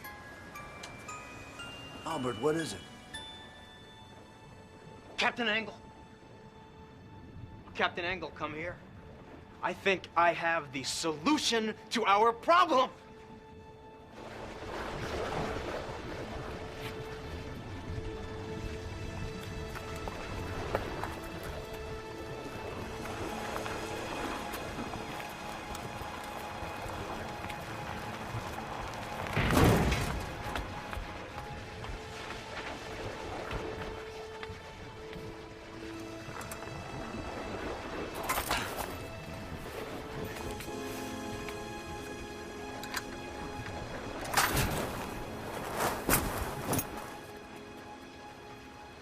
What are they doing? Well, they've taken the slide away and they're putting the stairway by the door. And now they're going up. Are you sure you don't have any idea what they're up to? All I know is that Albert went nuts. He kept saying something about the plane being more there. I didn't get it. He just was really jabbering. I just hope they hurry up. Because poor Mr. Toomey's right. The Langoliers are coming. Sweetie, that's just something his father made up. Maybe once it was make-believe. But not anymore.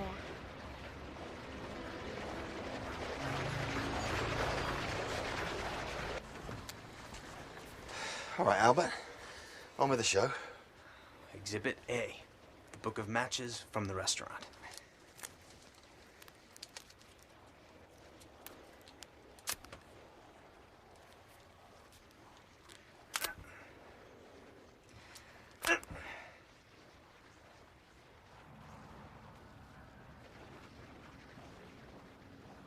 Looks different outside. The light's going. That's what's different. How's Mr. Toomey? You kidding? He fell asleep.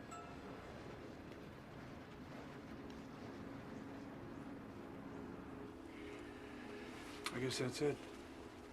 There's nothing more we can do out here. Now, wait a minute. I smelled something. I smelled sulfur. I did too. Try another one, Albert.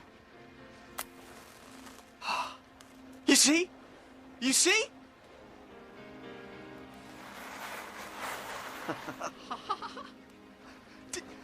Do you see what it means? We brought our own time with us. That's the past out there and everywhere, I guess, east of the hole that we came through. But the present is still in here, still caught inside this airplane. That's why it looks brighter, more alive than anything else here. Bravo, Albert, bravo. Try the beer.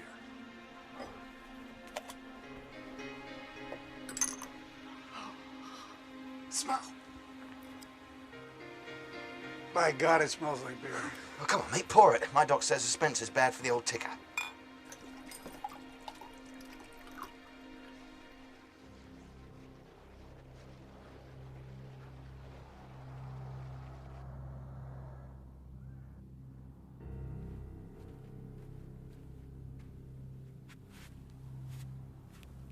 Hey, you awake?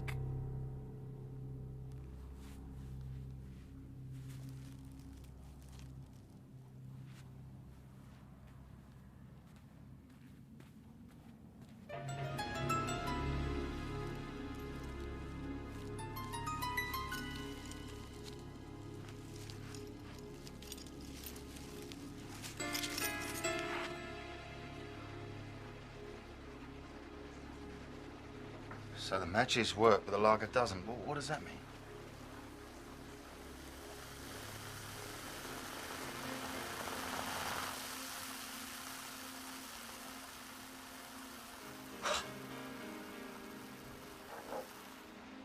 Apparently, it takes a moment for things to catch up.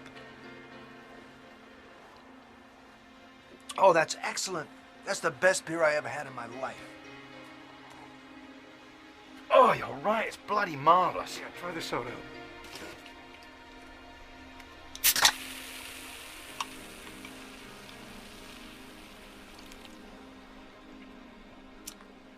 Gentlemen, the cola is very, very good today.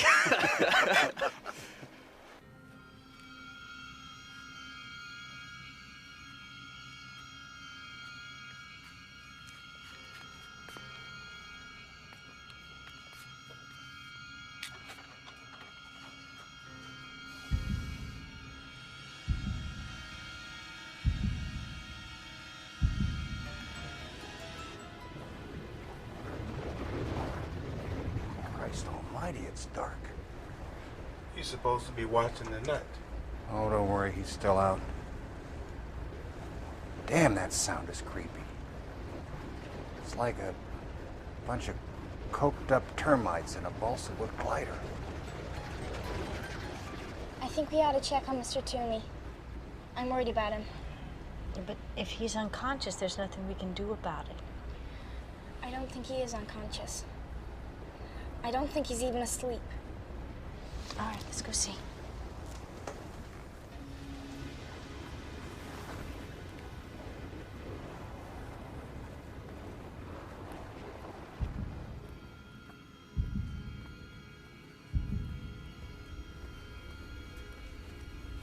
Hey, look, I thought I'd... Oh, my God, where is he? I don't... Be quiet.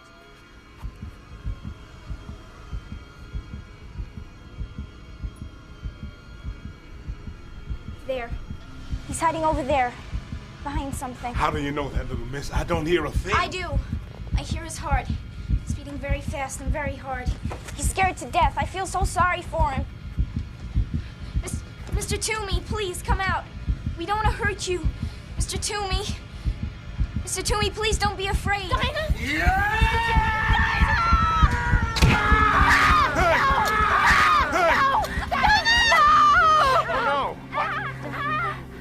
Easy now. All right, Dinah. I'll go get help. All right.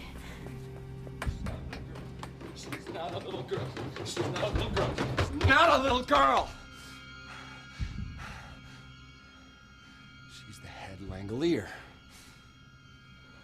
She's calling the other Langoliers with her dead, blind eyes. Little brat. You're a bloody genius, Albert. You know that? You're a bloody genius. It wasn't much. I saw what was happening with Bethany's matches and thought... Come! You've got to come! Calm down. He stabbed her head. I think she's dying. Calm down. Who's dying? Dinah. The blade broke off in her chest. Mr. Toomey did it. Bloody hell. Albert, you come with me. Brian, get the engines warmed up and keep her here till I get Dinah aboard. Mr. Jenkins, bottom of the stairs, keep an eye out for Mr. Toomey. Come on, Albert. You okay?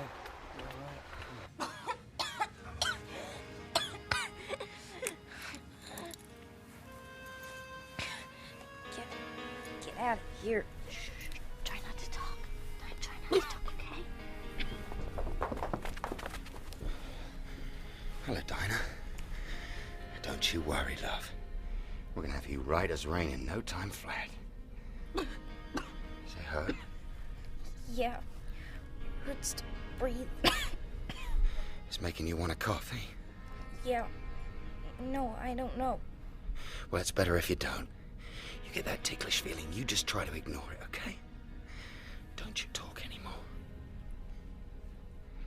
Listen to me. She's got internal bleeding. We don't get this blade out of her right now, damn quick, she's gonna drown in her own blood. Mr. Warwick, run and get me 6 tablecloths from that grotty little pub around the corner. Make it fast. What are you doing? Looking for the right surgical instrument. Sight of blood bother you? I can handle it if I have to. Good. You're gonna be my nurse then. Okay. You're gonna be all right, Dinah. I'm gonna fix you up good as new, I promise. They're closer. Really, really have to hurry. I know, love. I know.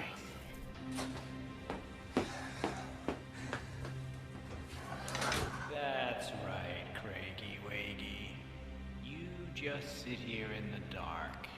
When the time comes to move, I'll tell you. All right, Dad. Whatever you say.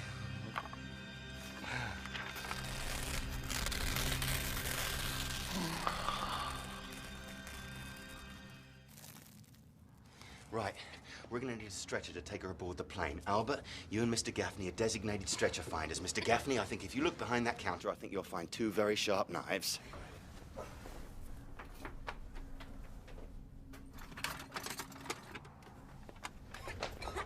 Can I use one of these tablecloths? Yeah, why? I'll show you.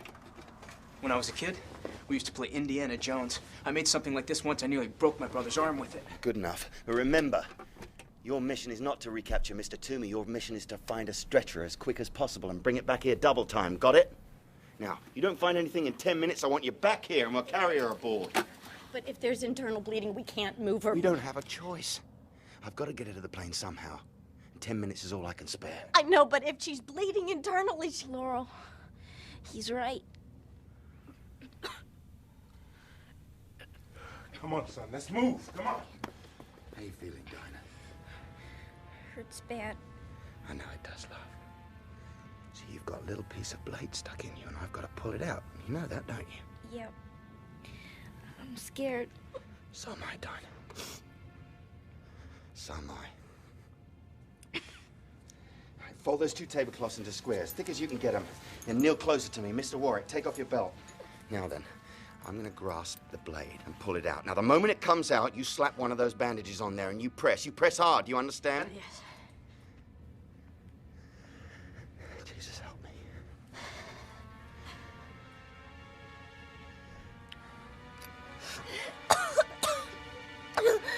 Don't you dare. Don't you go weak sister on me. Don't you dare. No, press hard. Press hard as you can. Do you understand me? Yes. Press hard.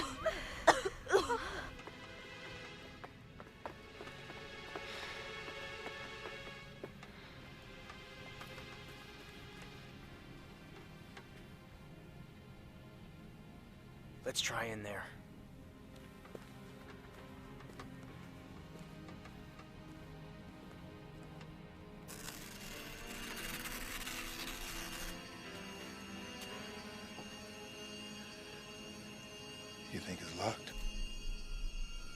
There's only one way to find out.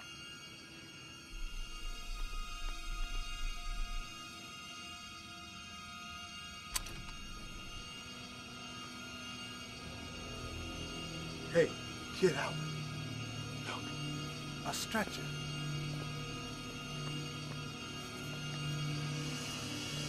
Hey, look out! He's in here! He's in here! You're one of them too, aren't you? A Langolier.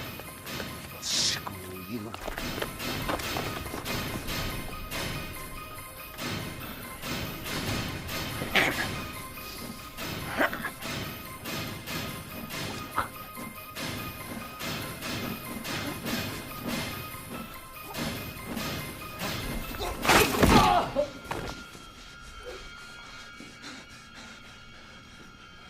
I'm sorry. I am really, really sorry. But I have to do this. If you could see things from my perspective, you'd understand. Damn!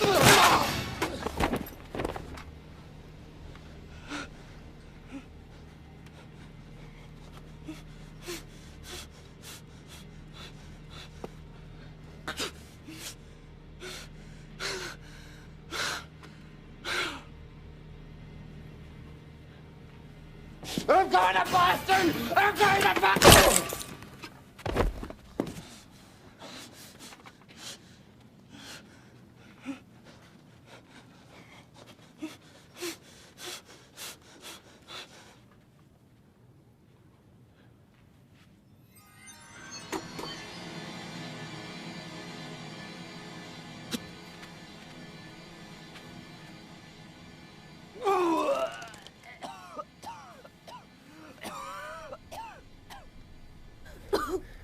Lift her up.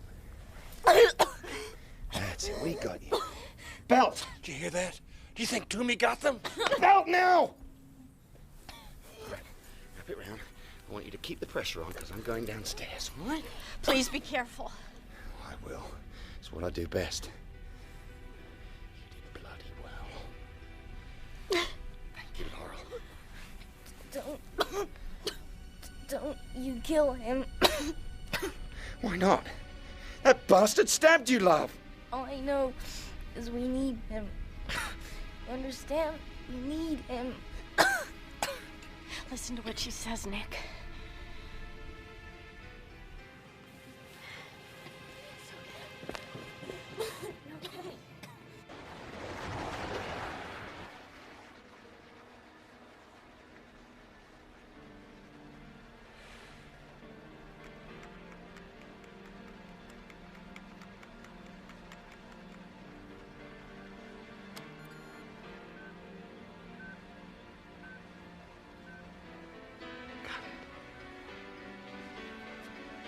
Captain Angle, Yeah. why aren't they back yet? I can't say. Well, I asked Bob, Mr. Jenkins, if he could see anyone moving around in the terminal, and he said he couldn't.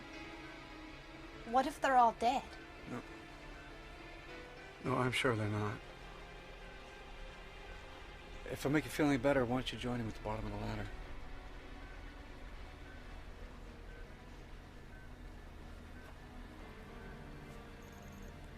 Are you scared?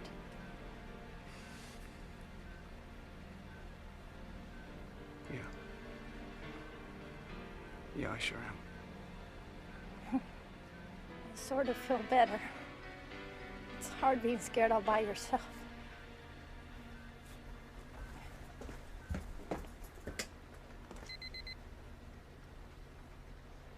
Thank you for flying American Pride.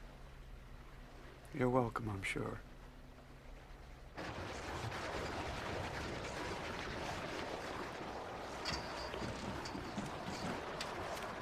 Any sign of them? Well, it depends on what you call a sign. I just heard something like shouting just before you came out of the plane. I hope Dinah's gonna be all right. But I don't know, he caught her really bad.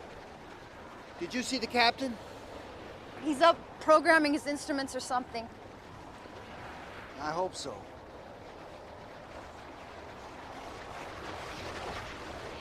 that noise? My dear, I hope we never have to find out.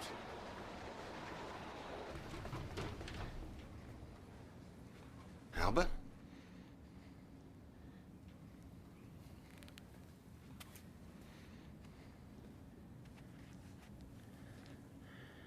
You all right, Albert? Where's Mr. Gaffney, Albert?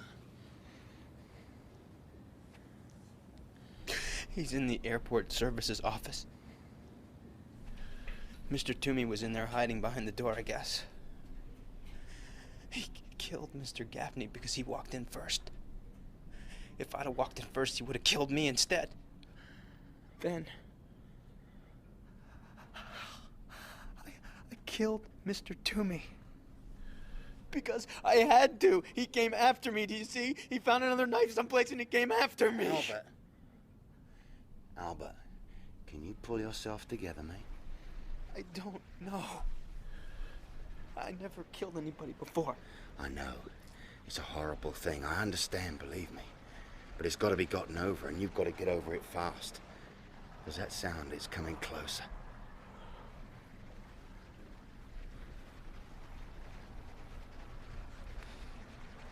You did this with a toaster?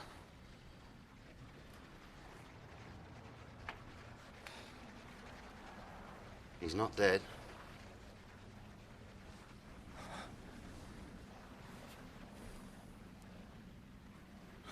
He's not.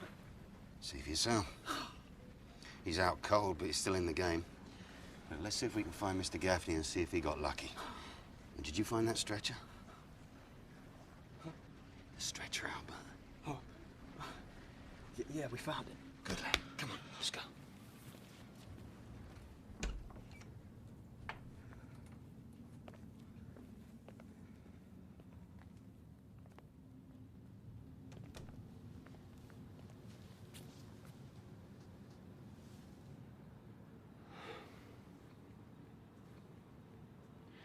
Keep it together, Albert. That's all you gotta do. You just keep it together. You'll be fine. Albert.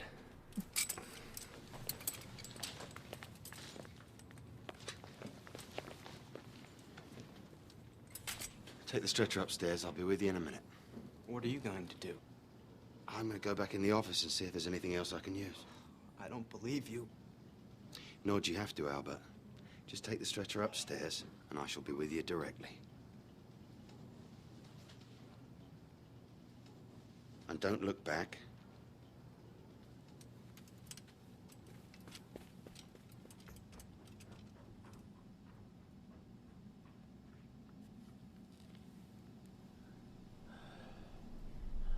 This is more than you deserve, you bastard.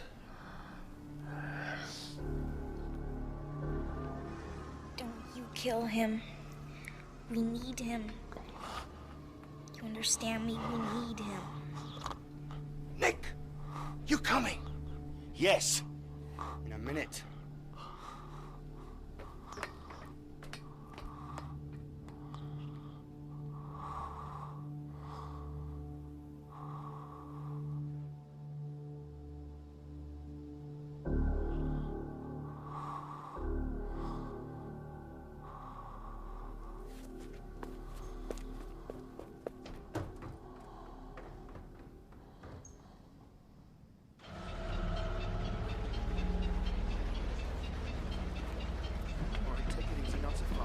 They're coming out.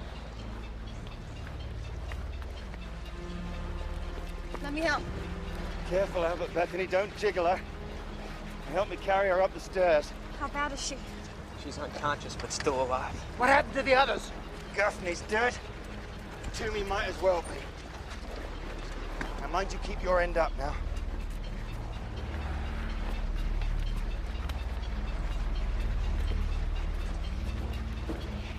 Careful now. Okay. Bring her over here. Careful. Okay. And set her down gently. Now strap her in. It's bad, isn't it? Bad enough. Will she live until we get back? How the hell do I know? I'm a soldier, not a bloody surgeon.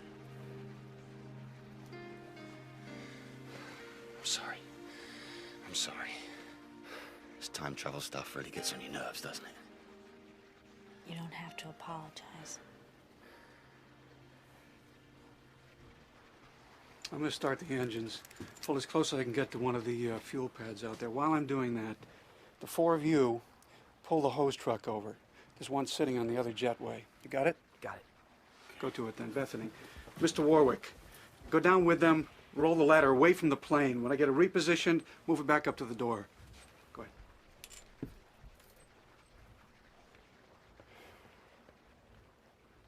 We'll get you home.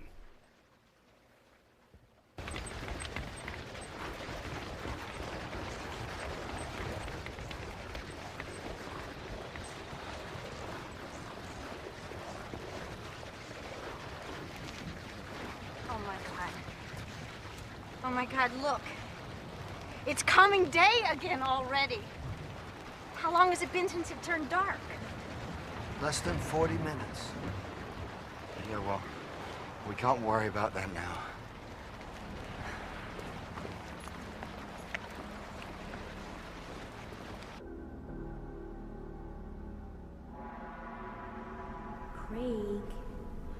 Craig, to me.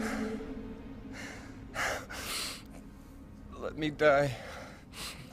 Please, please, just let me die.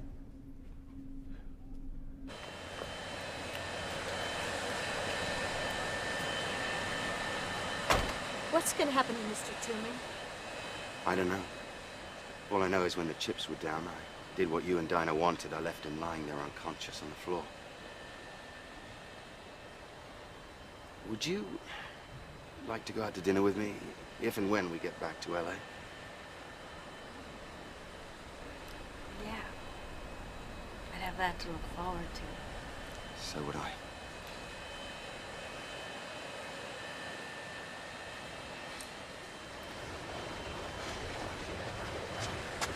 Maybe if we could see it, we could deal with it. I don't think so. All right, then. All together.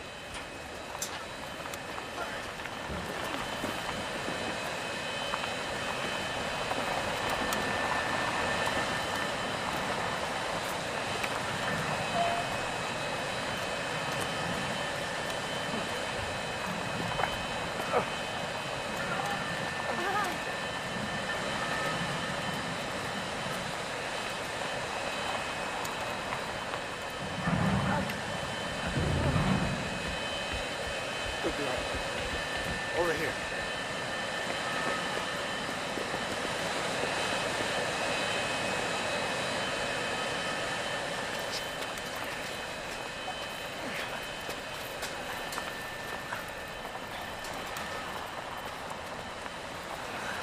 Keep going, keep going.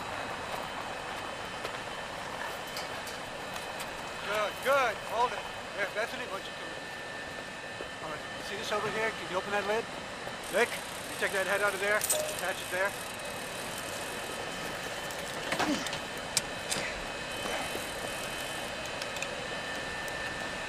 Is that okay? Yeah.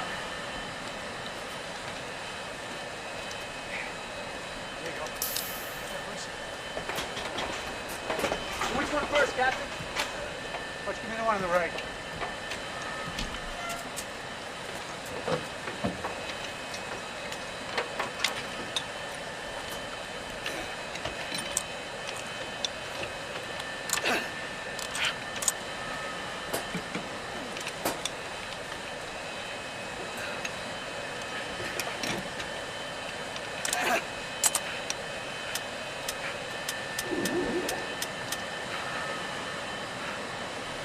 What now, Brian? I'm going to use the engines to suck the gas out of the fuel pad. How long's that gonna take? I don't know. An hour? Maybe 2. You better hurry it up. I don't think we've got 2 hours. We may not even have 1. Craig, get up. You have to get up now. Go away. Go away. I hate you. Go away. They've come to you, Craig. All the people you wanted to see. They left Boston and they came here. You can still see them. If you're man enough to get up, that is. Man enough? Man enough? Whoever the hell you are, you better be kidding.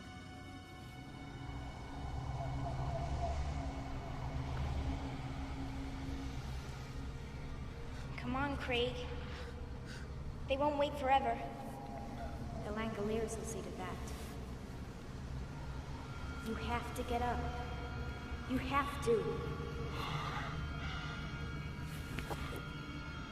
Come on, Craig, get up.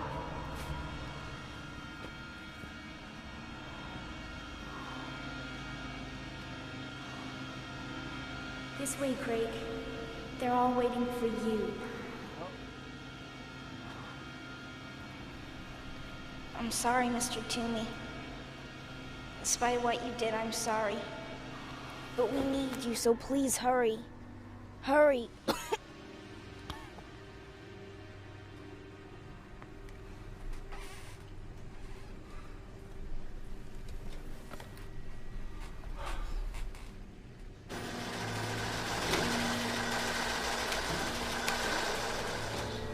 What is it, Brian? The engines are getting a taste of the new fuel and they don't like it.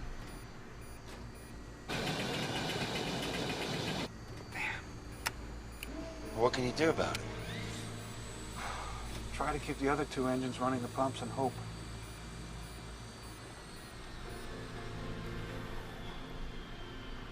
Well, I'm shutting down completely. We'll have to wait for the fuel to join our plane's time stream.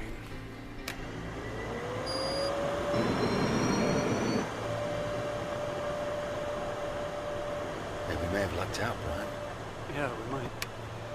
What's happening? Is everything all right? We might just have a shot at this thing.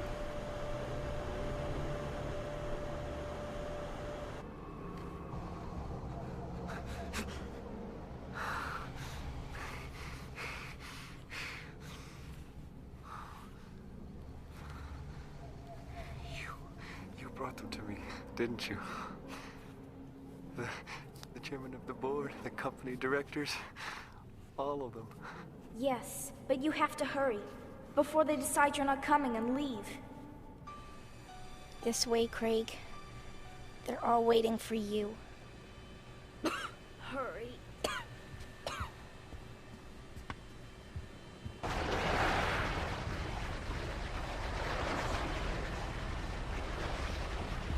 Dinah's talking in her sleep or something. I think she might be delirious.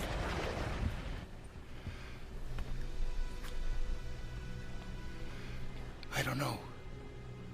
But she might be slipping away. I think you have to hurry before they decide you're not coming. I think she might be dreaming about that Toomey guy. She said his name before. Yes, I will if you want me to. But hurry, I know it hurts. But you have to hurry. She is delirious, isn't she? No, I don't think so. I think it has something to do with what she told Nick about Mr. Toomey, about how we need him. Just let her be for a minute. She needs to sleep.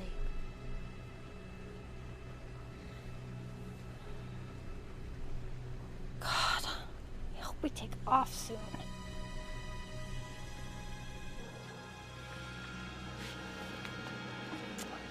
Thank you. Thank you for bringing them to me. This is my last chance, you see. This is my last chance to get away from my father and everything else. Yes, I know. But you have to hurry. Please, please hurry. Okay, anything you say.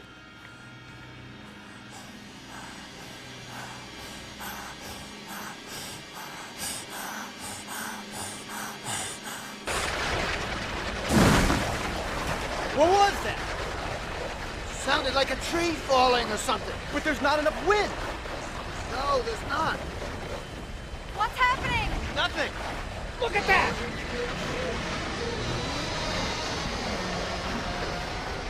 We gotta get out of here. We gotta get out of here now. Make it stop! Please, make it stop! Time's getting short, Brian. How much longer? 15 minutes. You can't cut that? You sure you can't cut that? I need 50,000 pounds of fuel in each wing, not a drop less. Otherwise, we crash and burn.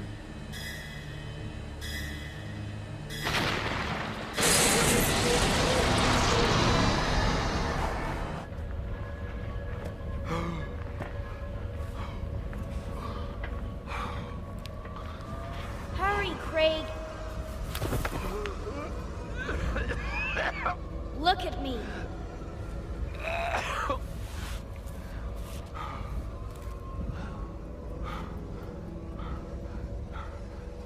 Now stand, Craig. Stand.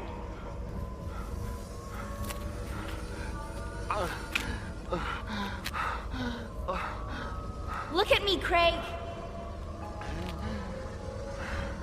They've come all the way from Boston just to meet you.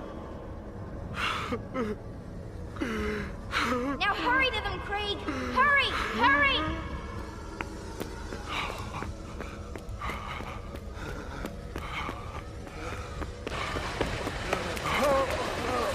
Run to them, Craig. Quick, quick. Run around the plane, run away from the plane. Run to them now.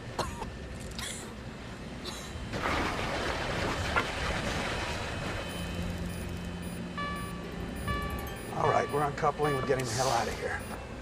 Mr. Toomey! It's Mr. Toomey!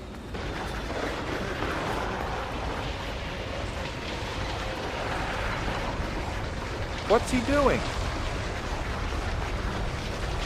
Never mind him right now. We're all out of time.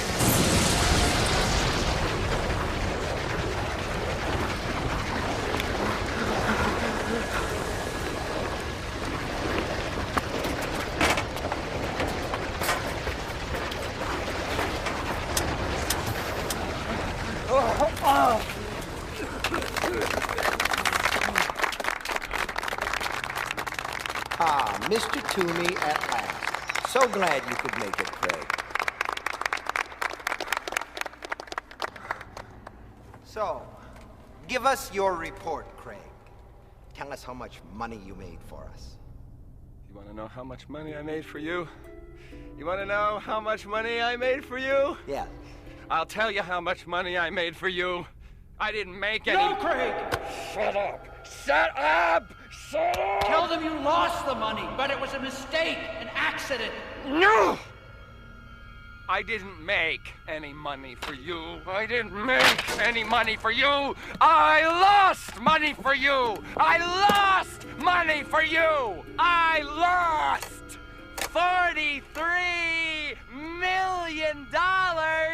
And I did it deliberately! I did it deliberately! I did it deliberately!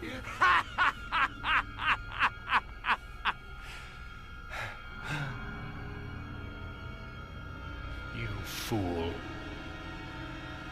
You stupid fool. No. No.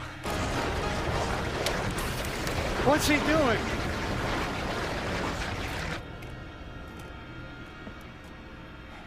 You don't frighten me anymore, Father.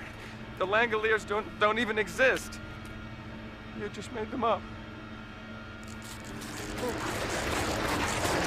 No.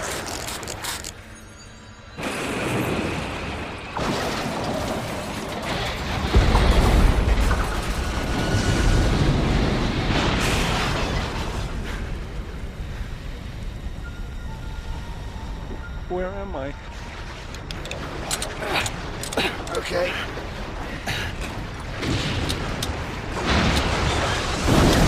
All right, let's get the hell out of here.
on, move it! No! No! No! No! No! No! No! No!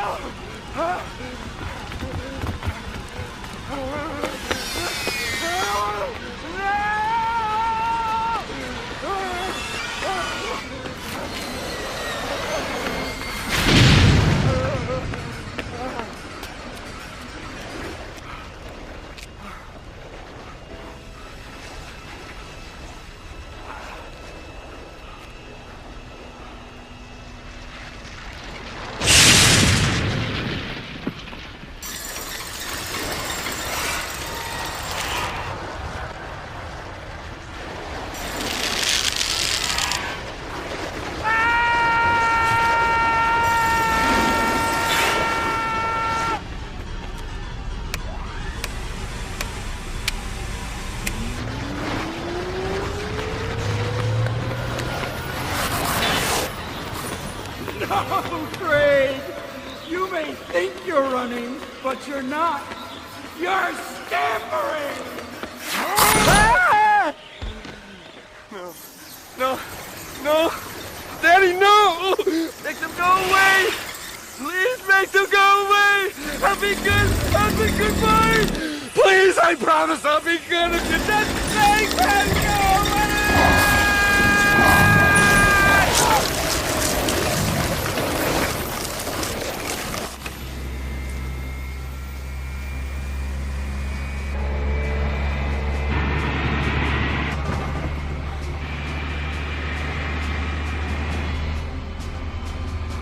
Belt in! Belt in!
Good Lord, look at that! What is it? They're being drawn to Mr. Toomey. Or where Mr. Toomey was. If Toomey hadn't left the terminal, they would have eaten us and the plane too. She knew. Somehow she knew.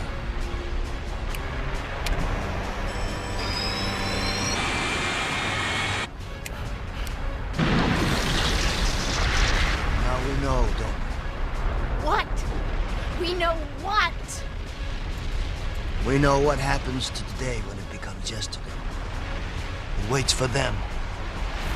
It waits for them. The timekeepers of eternity. Always following behind. Cleaning up the mess in the most efficient way possible. By eating it. Mr. Toomey knew about them. He said they were the Langoliers.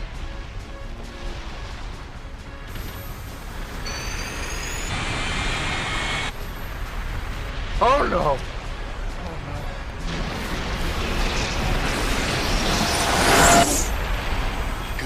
Come on.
Did we make it?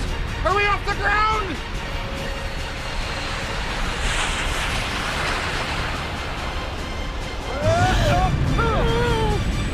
What happened? Are we crashing? Listen, Mr. Warwick, sit down, strap yourself in, and everything will be all right.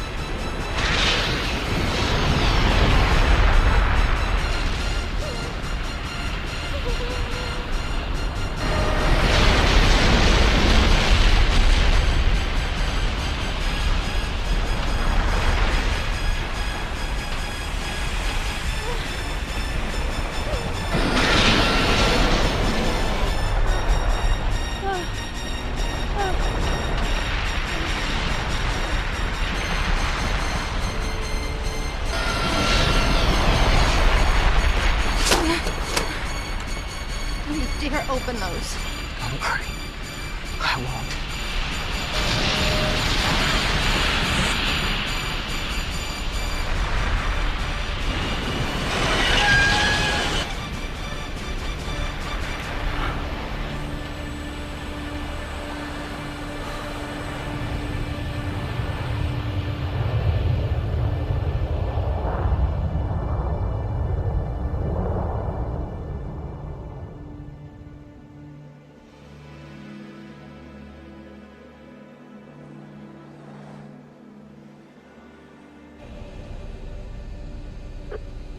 We're up.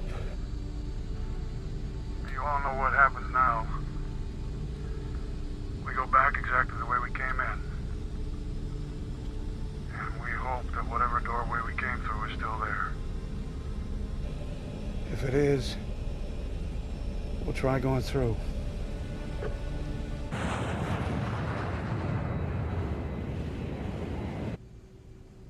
I'm going forward. Do you want to come? No, I'll stay with her. Okay. We've still got a dinner date. You haven't forgotten, have you? No, I haven't. And I won't.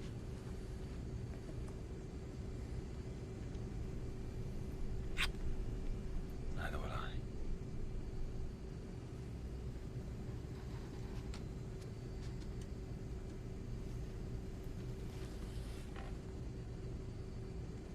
Hold on, Dinah. Please hold on. What happens if the fuel goes bad? You know the answer to that, Bethany.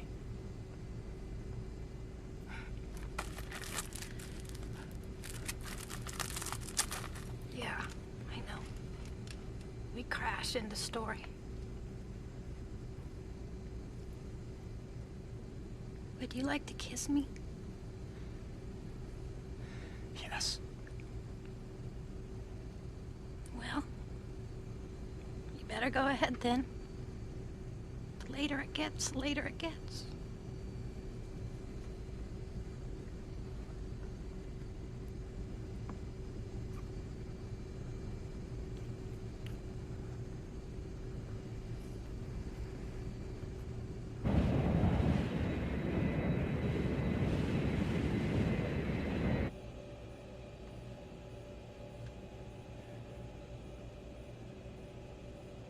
Time's going faster, isn't it? Yeah, it is. I think after a while, the days and nights will be passing as fast as a camera shutter can click. We were all going to Boston for different reasons. What about you, Nick? Fess up. The hour groweth late. Well, why not? What does a most secret classification mean when you've just seen a bunch of killer cannonballs rolling up the world?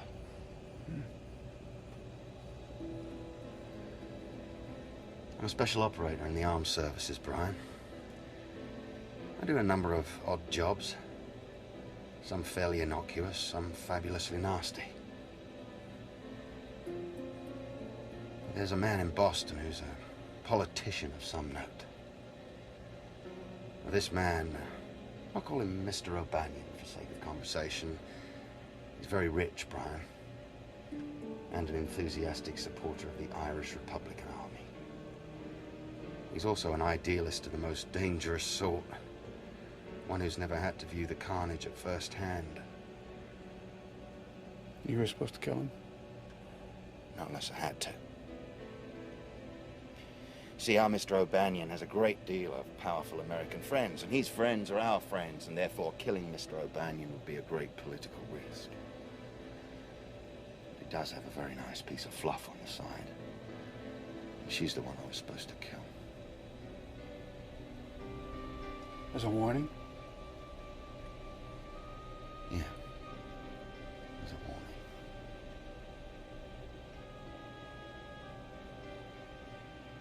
Well, that's enough about me. What about you? What are you hiding you'd like to get off your chest? Me? No. No, I don't have anything to hide. Well, maybe there's one thing. My ex-wife died in a fire in Boston. That's why I was heading back. Our marriage had ended badly. We were having a fight about children. I wanted them. She didn't. And I did something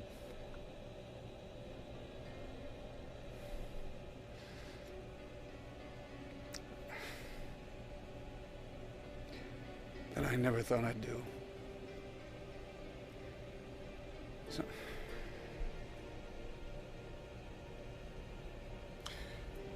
I always wanted to tell her I was sorry. I guess I waited too long. Well, I shouldn't worry about it too much, Brian. I'm sure she's forgiven you. If you get out of this, if we make it back, you gonna carry through with it? You gonna kill the girl? No. No more midnight creeps for Mrs. Hopewell's boy, Nicholas. Now, if we get out of this safely, a prospect I find rather shaky at this moment, I believe I'll retire. And do what? Oh. Could always take up flying.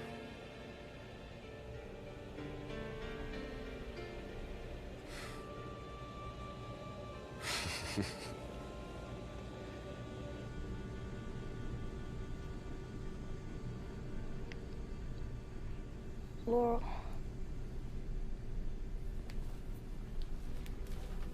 Shh, Dinah. Try not to talk. We're going back. And you're gonna be all right, I promise you.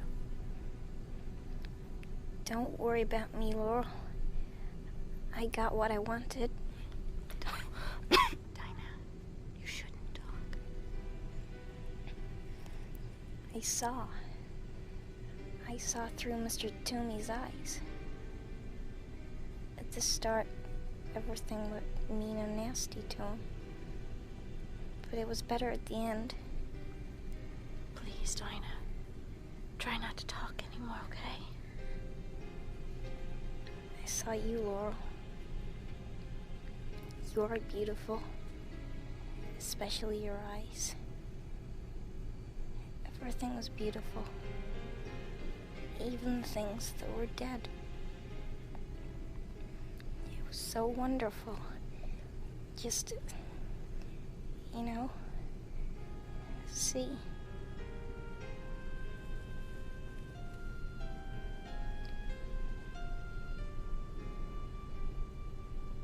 Dinah. Breathe, Dinah. Please.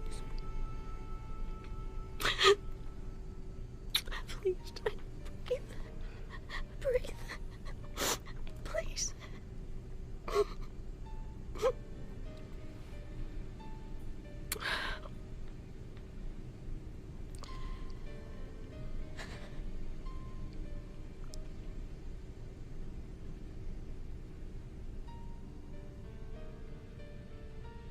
I saw saw through Mr. Toomey's eyes. Everything was beautiful, even the things that were dead. It was so wonderful just to see. I can live with that.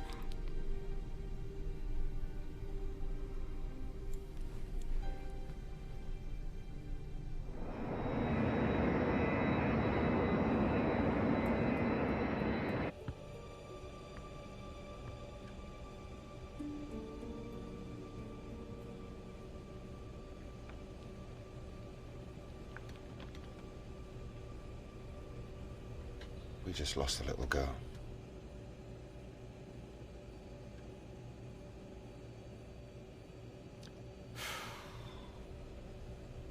She never got her operation. No, she didn't. But Laura's okay? Yeah, more or less. You like Laura, don't you? Yeah. I got a few mates back home that might find it amusing that I've fallen for a nice girl, but I have. She's got spirit, Brian. Well, you know I wish you both the best of luck. But I think we gotta concentrate on getting back. Right. We are just about here now. And that's right where the time rip should be. Now, you mind watching out for it while I fly? Sure. I just wish I knew what the hell I was looking for. Oh, I think you'll know it when you see it.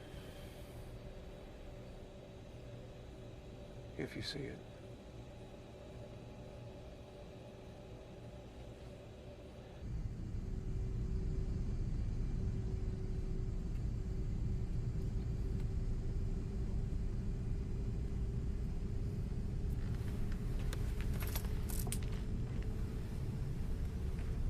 What's wrong? I don't know, and that's the problem, dear boy. There's something wrong, something very wrong, but can't figure out what it is.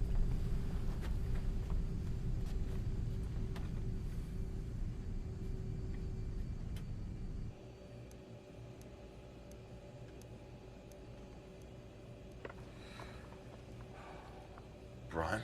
Yeah. I think I see something. God almighty.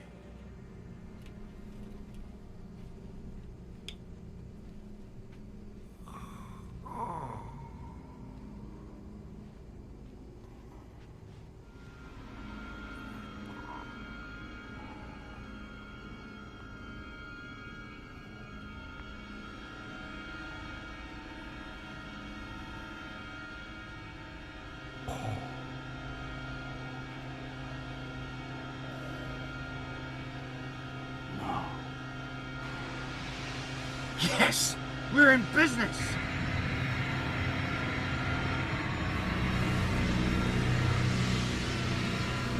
Ladies and gentlemen, we have found what we were looking for. I'm gonna take us straight through the middle of it, and we'll find out what's on the other side. Stop! Stop! Captain! I'll take care of this. Stop! Stop! Tell him to turn back! We gotta turn back! We can't! Take we us down, can't! down! Throw it out! It's Throw it right out! now. Tell the captain we got one in back! We're all gonna die! Listen to me! We were all asleep! Get it? We were all asleep when we flew through the rip! Bloody hell!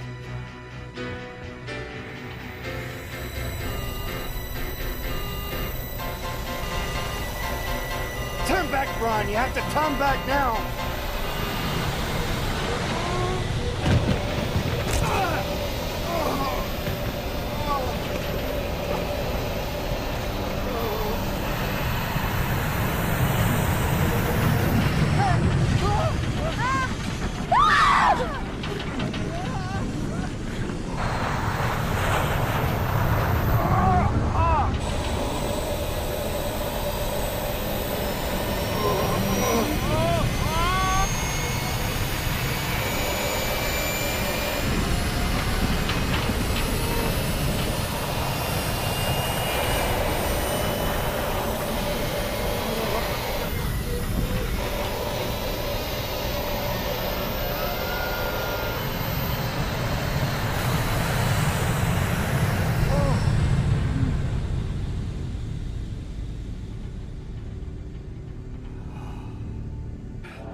Nick, are you all right? Yeah. I've seen better days. Broke my bloody arm. We missed it, didn't we? Yeah, we missed it, but why? Well, we came all this way. We missed it, didn't we? We missed Oh, it. that was close. Great. Is this the intercom? Yeah, well, what the hell is going on? Listen to me, everyone. We just managed to turn away in time. We're extremely lucky. And I've been extremely stupid. I'll explain. When we first flew through the time rip, everyone on board the plane that was awake disappeared. We're all awake now.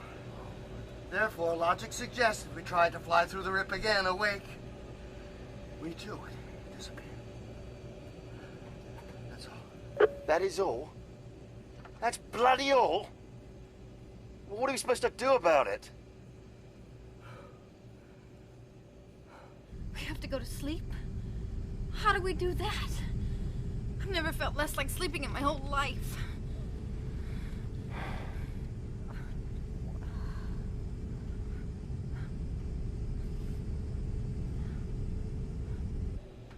I don't know what we do now. But if we're gonna try going through that hole, it has to be soon. The fuel we've got to carry us for an hour, no more. Well, surely there's other airfields. There are, but not big enough to handle an airplane of this size. No, it has to be LAX. And I'll need at least 35 minutes to get there, and that gives us 20 minutes at most to figure this thing out and get through the hole.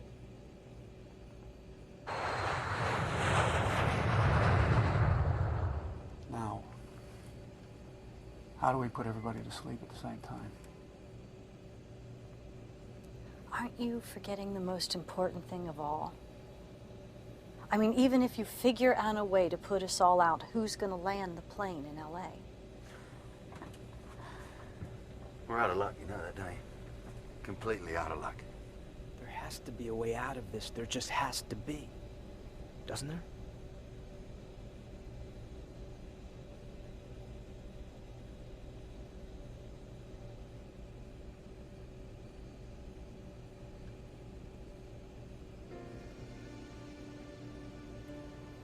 There is a way out. Damn it, there is. What is it, Brian? I can see you're onto something. Pressure, that's what I'm on to, pressure. Of course. Pressure. Would you two mind telling me what you're talking about? I'm talking about dropping the air pressure in here to 7 psi, half sea level. Do that and boom, we're out like lights. Only how do we answer Laurel's question?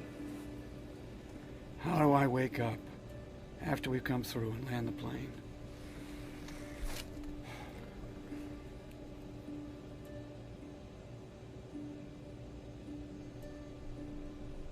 One of us will have to stay awake to turn the pressure up just before we fly through the rip. So one of us will... One of us will have to die.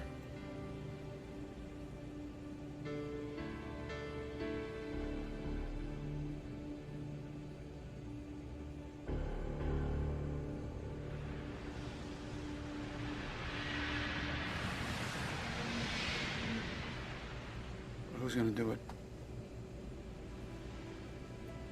Y'all draw straws or what? No need for that. I'll do it. No. Why should you do it? Why shouldn't we draw straws? Why not Bob or Albert or me? Come with me for a minute. Nick, there's not much time left. I know. Start the things you have to do.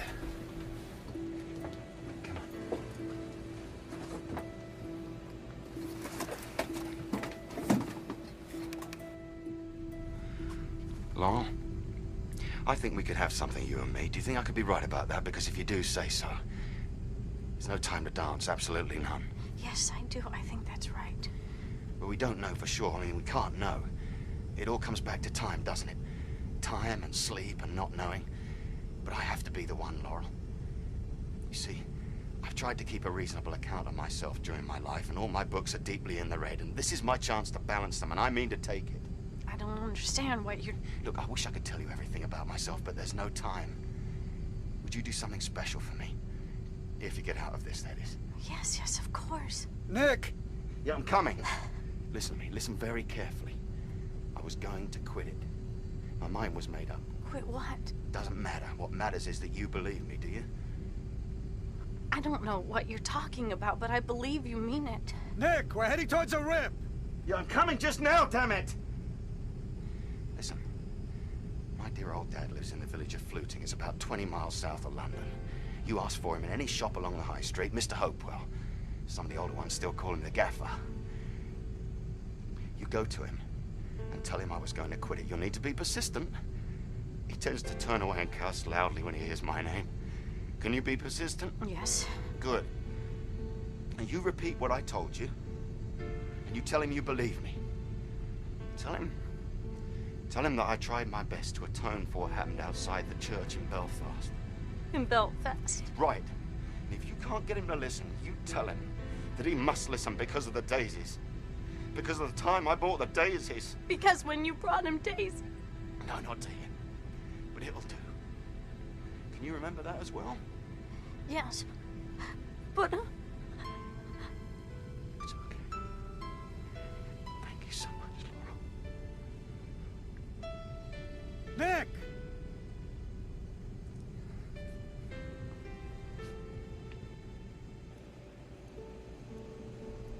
Are we gonna feel like we're, choking? No. You'll feel a little giddy. Just kind of swimmy in the head. And then nothing. Right. You never know, I might still be here. Bad pennies do have a way of turning up, don't they, Brian? Anything's possible.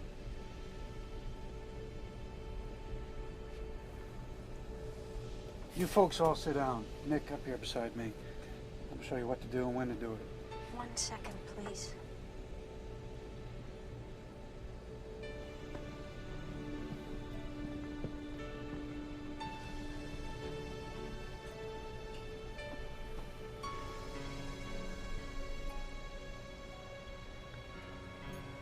You had decided to quit. You made up your mind. And if your father won't listen, I'm to remind him of the day you bought the daisies. Is that right? Just let her perfect, my love.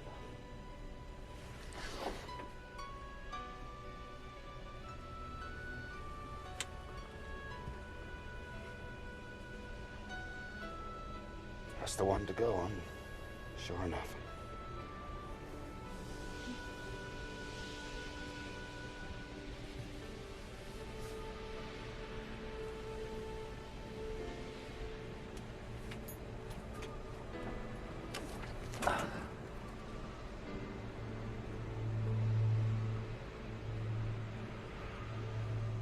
Shall we? Let's do it.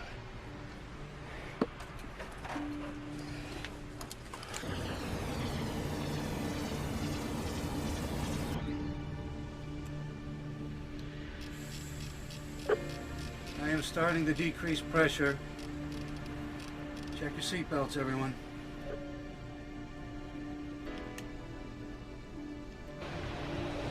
I think you better put your belt on.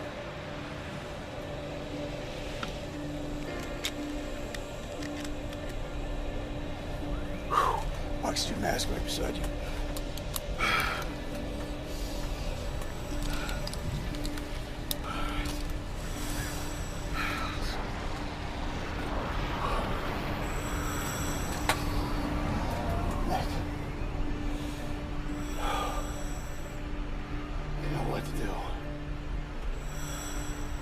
I know. No fear. Off to sleep. Sweet dreams and all that.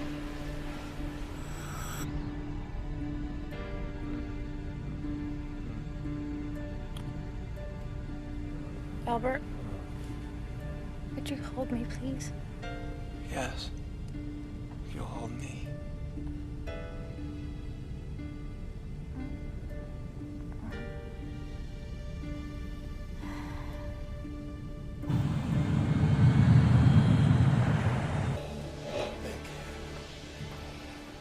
I just...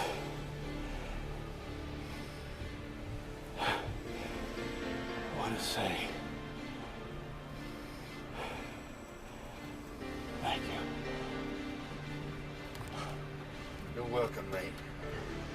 night to remember. Even without the movie and the free mimosas.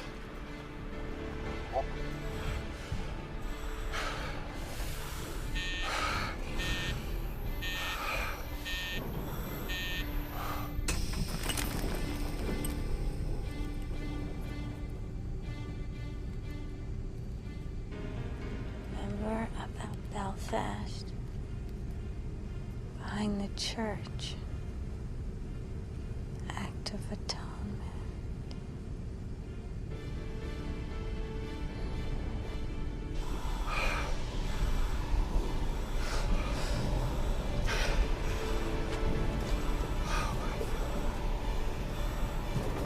It's so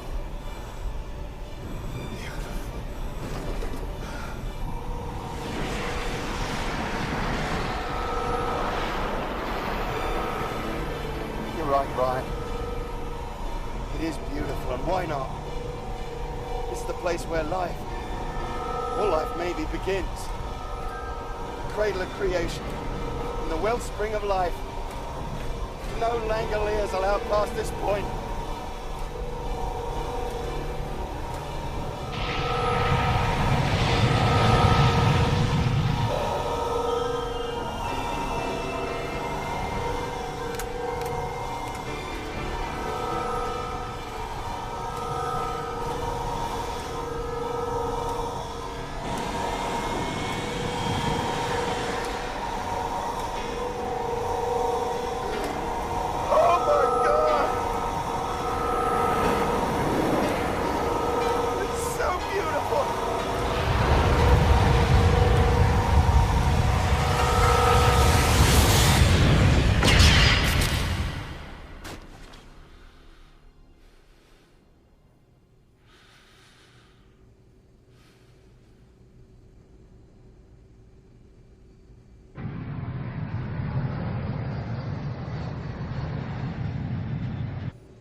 LA approach, this is American Pride 29. Repeat, 29er, 29, heavy. Approach control, I'm declaring an emergency here. Quit it! Just quit it! Sit down, come on, sit down. We're entering heavy traffic unannounced. There is no heavy traffic down there. Look for yourself. We're over LA, all right. But what do you see out the window? I'll tell you. Nothing. Nothing at all.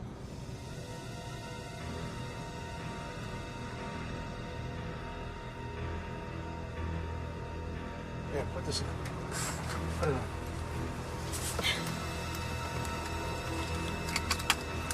And this one right here. Buckle up, ladies and gentlemen, we're coming in.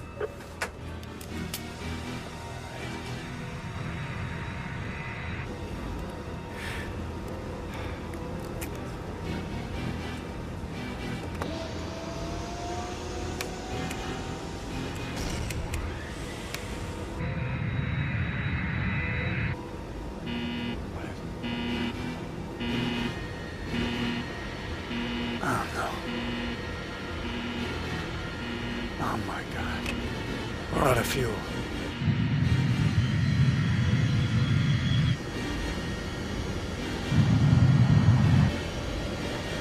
Hang on, we're going in hard.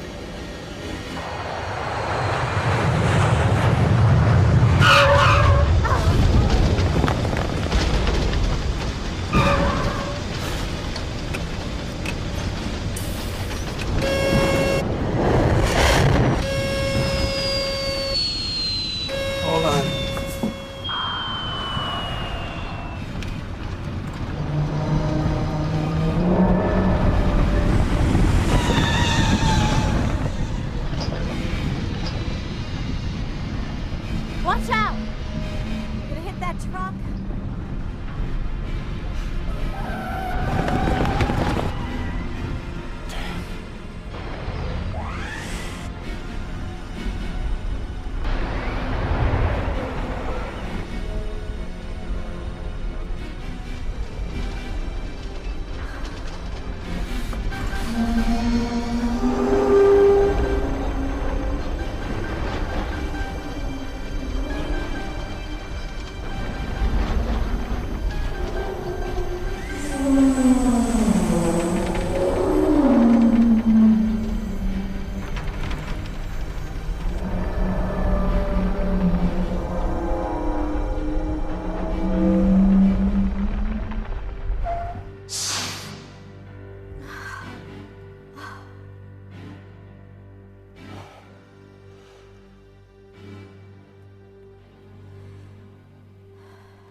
As close as I'd ever want to cut it. Should have let us crash. Everything we tried, Dinah and Nick, it's all for nothing. It's just the same here. It's the same.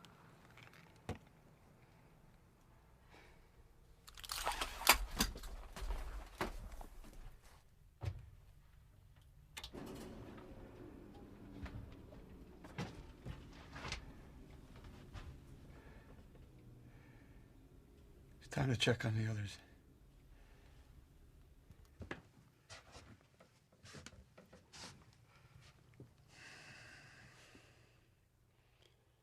Let's get off the plane. This time we'll use the cockpit exit. Thanks.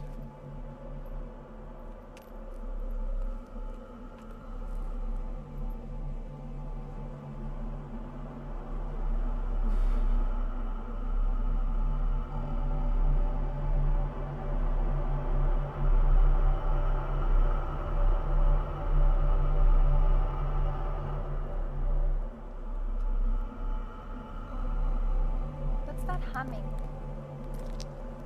Sounds like electricity. No, I don't think it's electricity. I'm not sure what it is, though. Well, it doesn't sound like anything I've ever heard before. Why don't we try the jetway service door?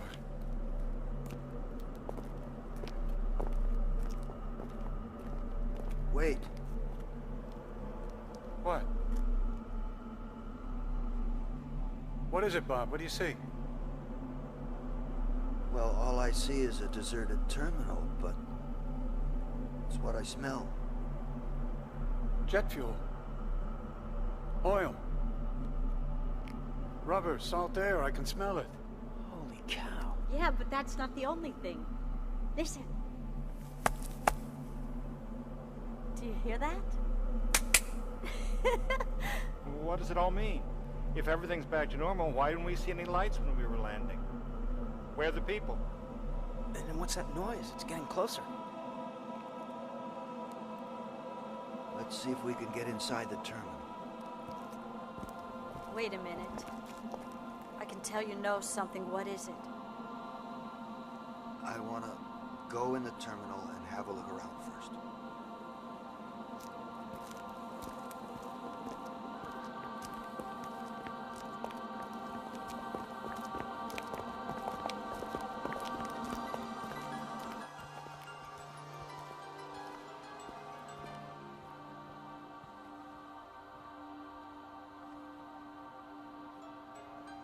Come with me, quickly, please.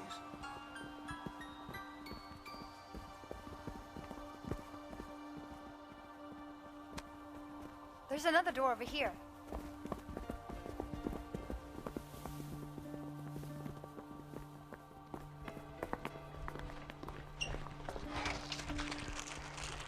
Here, Albert, you open that. Try it, quick.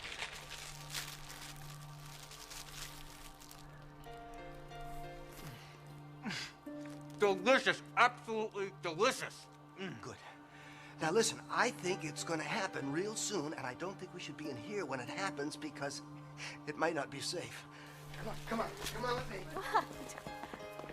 Come on. Come on, down here, come on.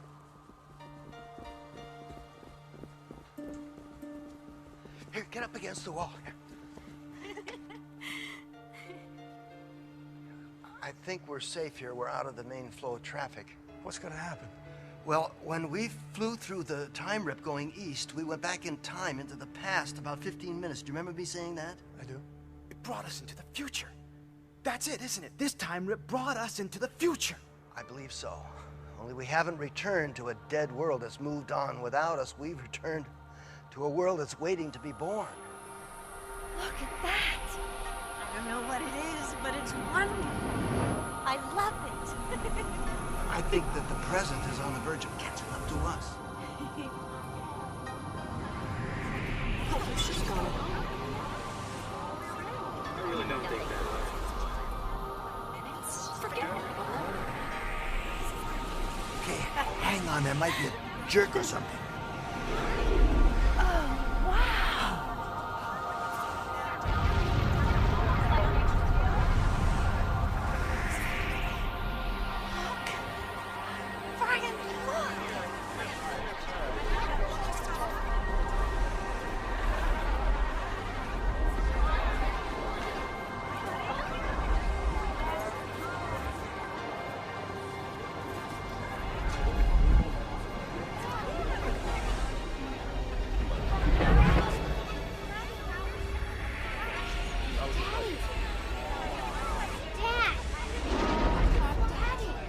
What? I'm looking for your mother.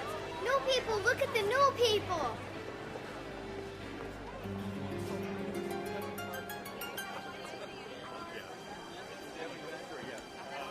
Yeah, great.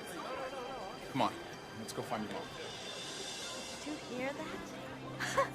Did you hear what she said? Yes. Is that who we are? The new people? Are we the new people? I don't know. That's what it feels like. That was wonderful. My God, that was the most wonderful thing. Cool. Captain, what do you think we should do now? Well, I want to go outside, breathe some fresh air. And look at the sky. Yes, but we should notify the authorities. Oh, we will. We will. The sky first. Maybe get something to eat on the way? Yes, why not? I want to stop. Mine too. Yeah? Let's blow this joint. Unless any of you want to take the next flight east. Not now, but soon. And all the way to England. There's a man I need to see there in Fluting. The old people still call him the Gaffer. What are you talking about? Daisies. I'm talking about daisies. Come on. Come on, let's go. Well, as for me, the next time I go to Boston, I'm going to take a slow train. Bob, you're gonna get over that. I know. I'm so happy.